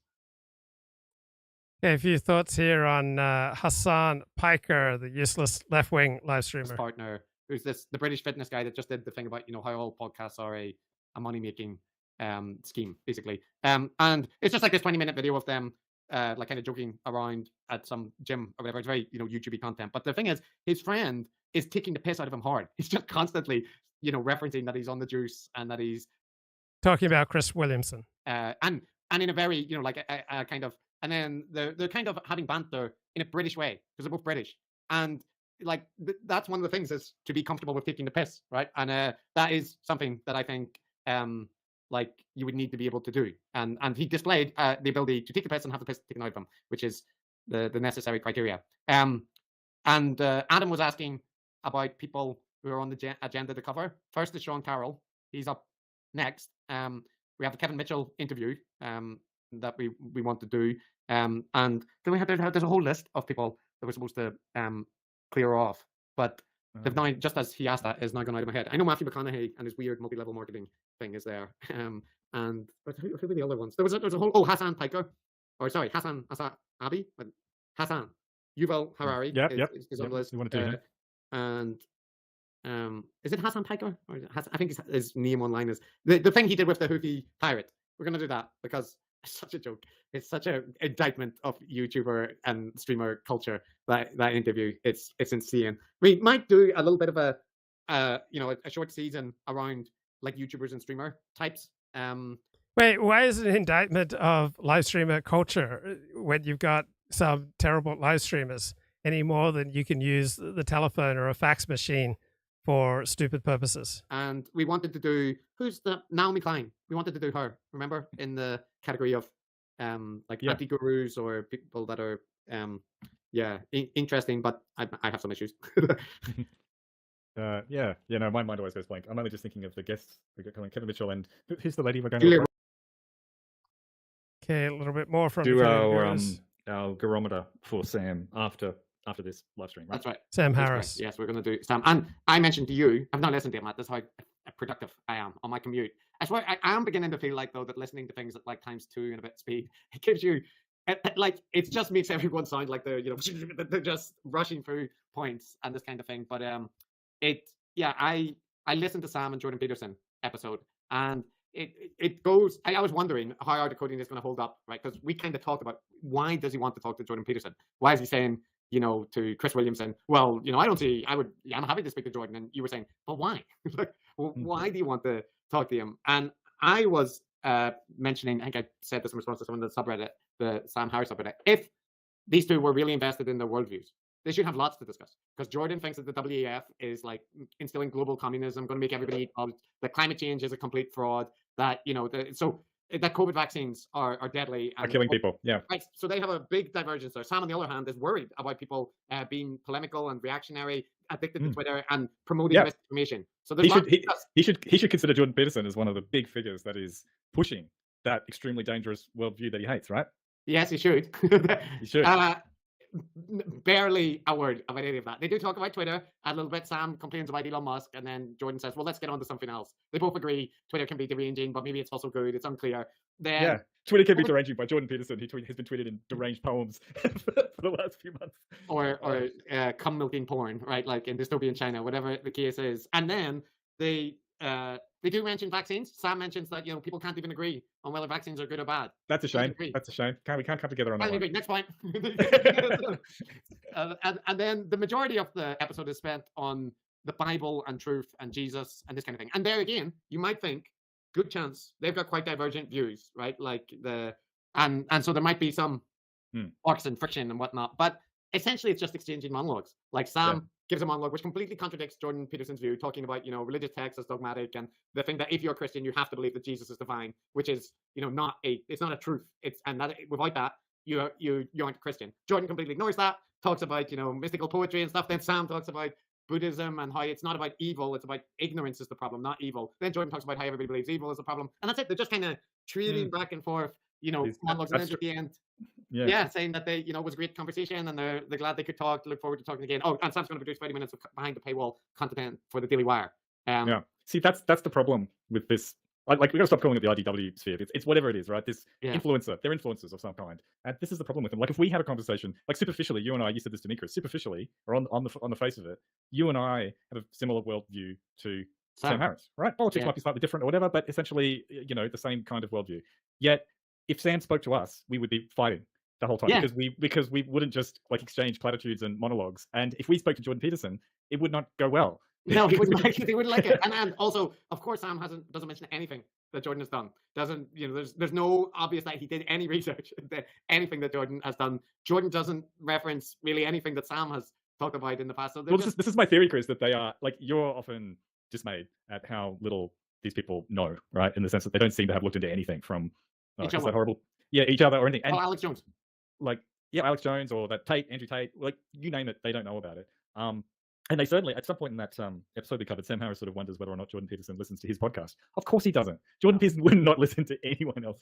Like, they're just in their own little worlds, and they don't actually pay attention to anything that they should, right? Speaking about being in my own little world, it used to be that when I walked, say, down the 3rd Street Promenade in Santa Monica or in a crowded part of Beverly Hills, I'd always see someone I knew. Because I moved to Los Angeles in 1994 when I was 27, and I was incredibly social between 1994 and 2007. So I became acquainted with thousands of people in my first years in Los Angeles. And now I walk through crowded sections of Beverly Hills, crowded sections of Santa Monica or downtown LA. I almost never see anyone I know. I notice this with a lot of my friends too, that as we've gotten older, our lives, our worlds have just become smaller and smaller and smaller. I was so social between 94 and 2007. I was going out, if not every night, then 3 nights a week on average, and just going to parties, to gatherings, to press club events, to readings, to classes. And kind of sad here, I'm about to turn 58, and it just seems like my life has just become so much smaller. So what have you noticed for you? Now, I think with a normal person, all right, their world becomes smaller in that it becomes devoted to family and to children. And so you spend less time socializing, right? You spend less time partying, right? You spend less time with acquaintances and with friends, and you spend more deep time with family. And so that's probably the norm, the healthy way to go, the most adaptive. But if you don't get married and you don't have a family, you're not going to spend, in all likelihood, as you move into your late 40s and 50s, you're not going to spend nearly as much time out there going to parties and social gatherings. And so you find your world just gets smaller and smaller and smaller. So one reason I do live streams is to kind of one attempt to fight against the Luke Ford world that's just getting smaller and smaller and smaller, and try to recapture a taste where if I walked among 1,000 people in LA, I would see someone I knew. Right. Yeah. No, like if I was going to go talk to someone, before I talk to them, I'll at least spend an hour or two to check what they do. Right? Like usually when people ask me to do something, I do that before I do it. And it doesn't take long. Like, it doesn't take long to get the long and the short of Jordan Peterson, right? Like a quick browse through his Twitter feed, a quick look at YouTube or whatever. You'd go, okay, I know what's going on with this guy. But either Sam doesn't, or he's does a really good impression of playing totally ignorant. Yeah, and it's it feels like, because in this episode with Jordan Peterson, I'm just going to say this because it's behind, it's the paywall. Who's gonna So how many people are slumped over on the ground in Santa Monica and Beverly Hills? Very few, right? Both Santa Monica and Beverly Hills do an excellent job, generally speaking, at combating homeless. Beverly Hills does a much better job than Santa Monica. Like, Beverly Hills has ambassadors walking all around, so relatively few people in Beverly Hills, probably 5 times as many in Santa Monica, and then 5 times as many slumped over homeless people in Los Angeles proper. But Santa Monica has done many good things to try to reduce the homeless population. Feed this back to Sam, but like they're talking about, what Sam's been doing, and Sam is saying that his life now, since he's been off Twitter, is basically pure pleasure, right? Like he just is doing things every day that he finds rewarding. He's having conversations that are nice, and he's kind of pursuing his interest. And Matt, I know I have a unique pathology in a way, but I've got young kids, multiple jobs, various hobbies, right? For better or worse. And yeah, I'll do research on stuff like this. So like if Sam is a multi-millionaire with this, huge empire that means that he only needs to put out a podcast once every couple of weeks or whatever, couldn't couldn't he just spend an evening looking what Jordan's been up to? And yeah, like you are, like these guys, it's not just Sam, but most of them are professional pundits, commentators. right? Yeah. Commentators, right? That is literally their one job. But they don't seem to do any preparation or anything. You know, they just turn up and you know. If they want, so the one thing they do is like if they invite someone who's a thinker or whatever, they'll probably read their book or they'll try to do it, which is a good thing. If they have a guest, yeah. Yes, if they have a guest. So that's the thing. But it's kind of like that's something they want to do. Like, have you guys noticed that different people seem to have different gifts? So when I walk down busy streets, I notice that when a man and a woman are about to collide, 95% of the time the woman gives way, because women are much more physically fragile and physically vulnerable than men. Right, playing the same sport, say soccer, right? Women are far more likely to receive serious injuries compared to men. And then you see if a young African-American gentleman and pretty much any other group are about to hit the same place, right? 95% of the time, the non-African gives way because he doesn't want to get into a confrontation with others. It's kind of interesting, like what happens when you walk down the street with power and vigor, and you're maintaining your frame, but you also don't want to be a joke. So sometimes on familiar streets, I will, often give way. Then I noticed that I was always giving way to this particular couple. And then after 8 times of always giving way to them on the street so they could have the sidewalk and I'd step off onto the grass. Right. One time I said, I'm not giving way. And they were kind of surprised. And they had to step off into the grass. But I'm thinking maybe I shouldn't have done that because it was a mixed race couple. And maybe that came across as racist. But I enjoy seeing who gives way, because we all pretty much try to get as much out of life as we can, as long as we can morally justify it to ourselves. Order Google to hand over the names, addresses, telephone numbers, and user activity of those who watch certain YouTube videos. The feds were trying to track down a criminal and were apparently tracking you in the process. The senior national correspondent, Kevin Corke, is live in D.C. with the big news about Big Brother. Kevin, good evening. Evening, Trace. According to Forbes, the government asking Google to give up names, addresses, phone numbers, and user activity of all account users who accessed certain YouTube videos back in January of 2023, as you mentioned, as part of a... Right. So I'd expect if you used a VPN, you could avoid this. I don't think this is inherently horrible. I mean, it depends on how much good comes from doing this. Are you able to use this to effectively catch really bad guys? Larger criminal investigation. Now, in another instance, police also asked Google to provide a list of accounts that viewed and or interacted with YouTube live streams. That could lead to information, again, on what they claim was a police search. Privacy experts tell Fox Business tonight this discovery is absolutely terrifying, saying it allows the police to target people for simply consuming content. Quote, "It's unconstitutional, it's terrifying, and it's happening." Yeah, there's a terrifying component, but of course this sort of thing is going to happen, right? Everything we do, you never know when it's going to be made public. That's why taking a strategy that everybody knows everything is just a much healthier way to live. Not that I fully live up to that. Yeah, there's a realm of privacy, but people have to be proactive and use VPNs if they want to avoid this sort of thing.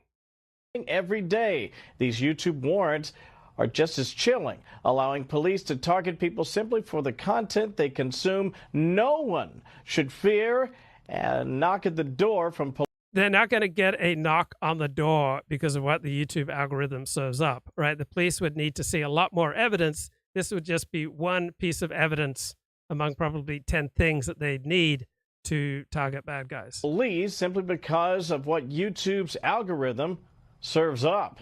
Now, the discovery also comes as Meta is said to be changing its algorithm to restrict Instagram users' access to political information. And, of course, as an upcoming Supreme Court. Right, here's a lecture by Chris Kavanaugh, one of the Decoding the Gurus guys. Left-wing populist movements as well, and the modern internet ecosystem, which facilitates the spread of all sorts of ideas, but particularly conspiracies. But the point to emphasize is read any history book, you'll find conspiracies all over the place. So they're not something that has just recently developed. And in 100 years, there will probably, when we're all gone, there will be new conspiracy theories for people to worry about. So if we are hoping to get rid of them, it's an unfortunate, very unlikely thing to happen.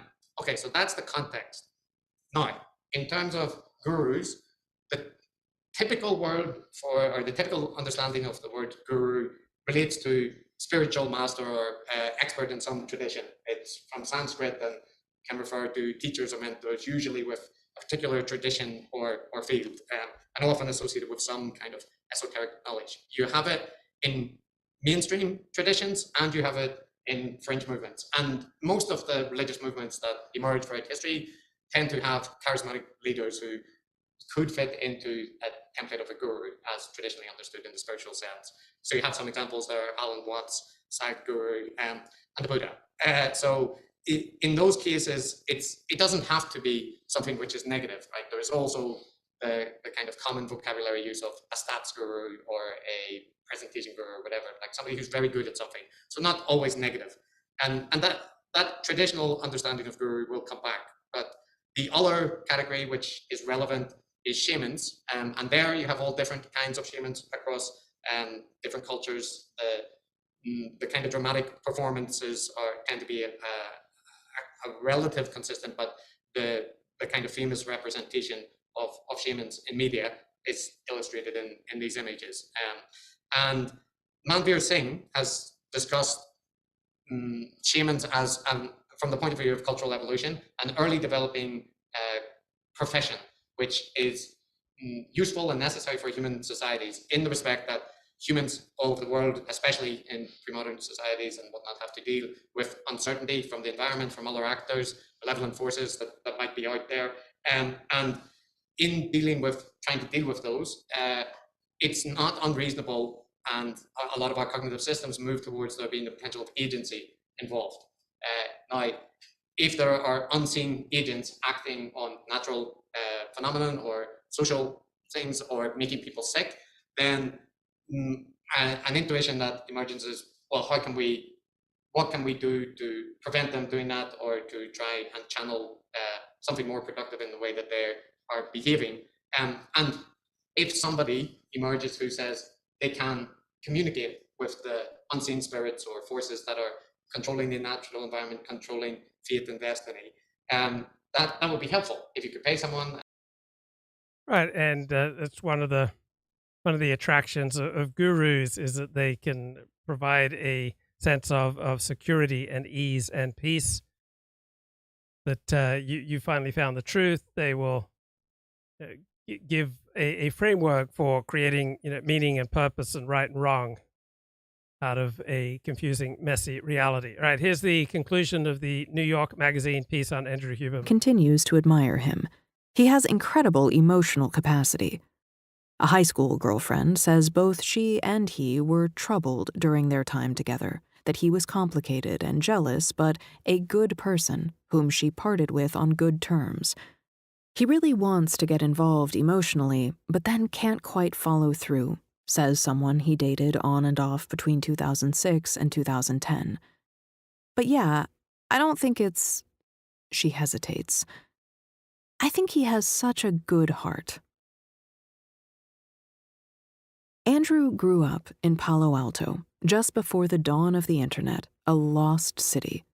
He gives some version of his origin story on the Rich Roll podcast. He repeats it for Tim Ferriss and Peter Attia. He tells Time magazine and Stanford magazine. Take the list of all the things a parent shouldn't do in a divorce, he recently told Christian bowhunter Cameron Haynes. They did them all. You had, says Wendy Zuckerman in her bright Aussie accent, a wayward childhood. I think it's very easy for people listening to folks with a bio like yours, says Tim Ferriss, to sort of assume a certain trajectory, right? To assume that it has always come easy. His father and mother agree that after our divorce was an incredibly hard time for Andrew, though they do not agree with some of his characterization of his past. Few parents want to be accused of pure neglect. Huberman would not provide the name of the detention center in which he says he was held for a month in high school. In a version of the story Huberman tells on Peter Attia's podcast, he says, "We lost a couple of kids. A couple of kids killed themselves while we were there." New York was unable to find an account of this event. Andrew attended Gunn, a high-performing, high-pressure high school. Classmates describe him as always with a skateboard. They remember him as pleasant, sweet, and not particularly academic.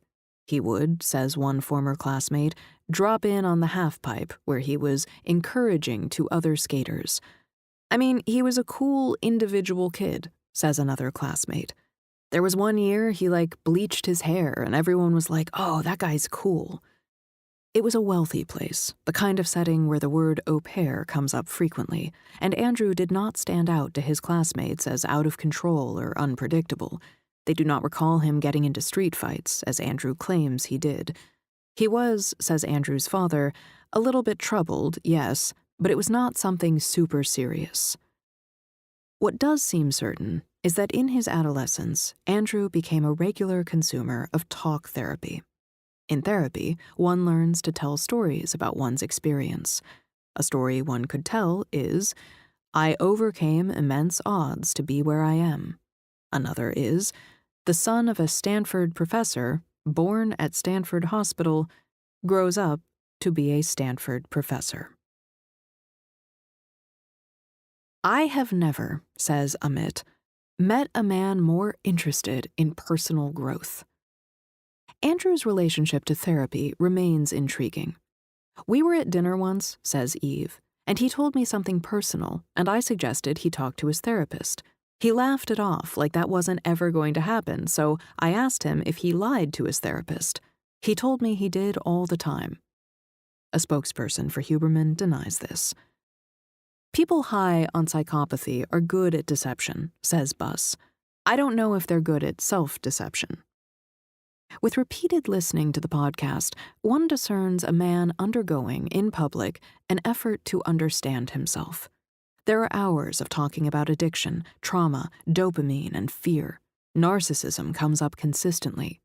One can see attempts to understand, and also places where those attempts swerve into self-indulgence. On a recent episode with the Stanford-trained psychiatrist Paul Conti, Andrew and Conti were describing the psychological phenomenon of aggressive drive. Andrew had an example to share. He once canceled an appointment with a Stanford colleague. There was no response. Eventually, he received a reply that said, in Andrew's telling, "Well, it's clear that you don't want to pursue this collaboration." Andrew was, he said to Conti, shocked. "I remember feeling like that was pretty aggressive," Andrew told Conti. "It stands out to me as a pretty salient example of aggression." "So to me," said Huberman, "that seems like an example of somebody who has a, strong, aggressive drive, and when disappointed, lashes back or is passive. There's some way in which the person doesn't feel good enough no matter what this person has achieved, so then there is a sense of the need and the right to over-control." "Sure," said Huberman. "And now we're going to work together, right? So I'm exerting significant control over you, right? And it may be that he's not aware of it." "In this case," said Andrew, "it was a she." "This woman," explained Conti, based entirely on Andrew's description of 2 emails, had allowed her unhealthy excess aggression to be eclipsing the generative drive. She required that Andrew bowed down before her in the service of the ego because she did not feel good about herself. This conversation extends for an extraordinary 9 minutes, both men egging each other on, diagnosis after diagnosis, salient, perhaps, for reasons other than those the two identify. We learn that this person lacks gratitude, generative drive, and happiness. She suffers from envy, low pleasure drive, and general unhappiness. It would appear, at a distance, to be an elaborate fantasy of an insane woman built on a single behavior. At some point in time, a woman decided she did not want to work with a man who didn't show up. There is an argument to be made that it does not matter how a helpful podcaster conducts himself outside of the studio. A man unable to constrain his urges may still preach dopaminergic control to others. Morning sun remains salutary. The physiological sigh employed by this writer many times in the writing of this essay continues to effect calm. The large and growing distance between Andrew Huberman and the man he continues to be may not even matter to those who buy questionable products he has recommended and from which he will materially benefit, or listeners who imagined a man in a white coat at work in Palo Alto. The people who definitively find the space between fantasy and reality to be a problem are women who fell for a podcaster who professed deep, sustained concern for their personal growth and who, in his skyrocketing influence, continued to project an image of earnest self-discovery. It is here, in the false belief of two minds in synchronicity and exploration, that deception leads to harm. They fear it will lead to more. "There's so much pain," says Sarah, her voice breaking, "feeling we had made mistakes. We hadn't been enough. We hadn't been communicating. By making these other women into the other, I hadn't really given space for their hurt, and let it sink in with me that it was so similar to my own hurt." 3 of the women on the group text met up in New York in February, and the group has only grown closer. On any given day, one of the 5 can go into an appointment and come back to 100 texts. Someone shared a Reddit thread in which a commenter claimed Huberman had a stable full of hoes, and another responded, "I hope he thinks of us more like Care Bears," at which point they assigned themselves Care Bear names. "Him, you're the only girl I let come to my apartment," read a meme someone shared. Under it was a yellow lab looking extremely skeptical. They regularly use Andrew's usual response to explicit photos, to comment on pictures of one another's pets. They are holding space for other women who might join. "This group has radicalized me," Sarah tells me. "There has been so much processing." They are planning a weekend together this summer. "It could have been sad or bitter," says Eve. "We didn't jump in as besties, but real friendships have been built. It has been, in a strange and unlikely way, quite a beautiful experience." Okay, New York Magazine article there on Andrew Huberman. That's it for me for this afternoon. Take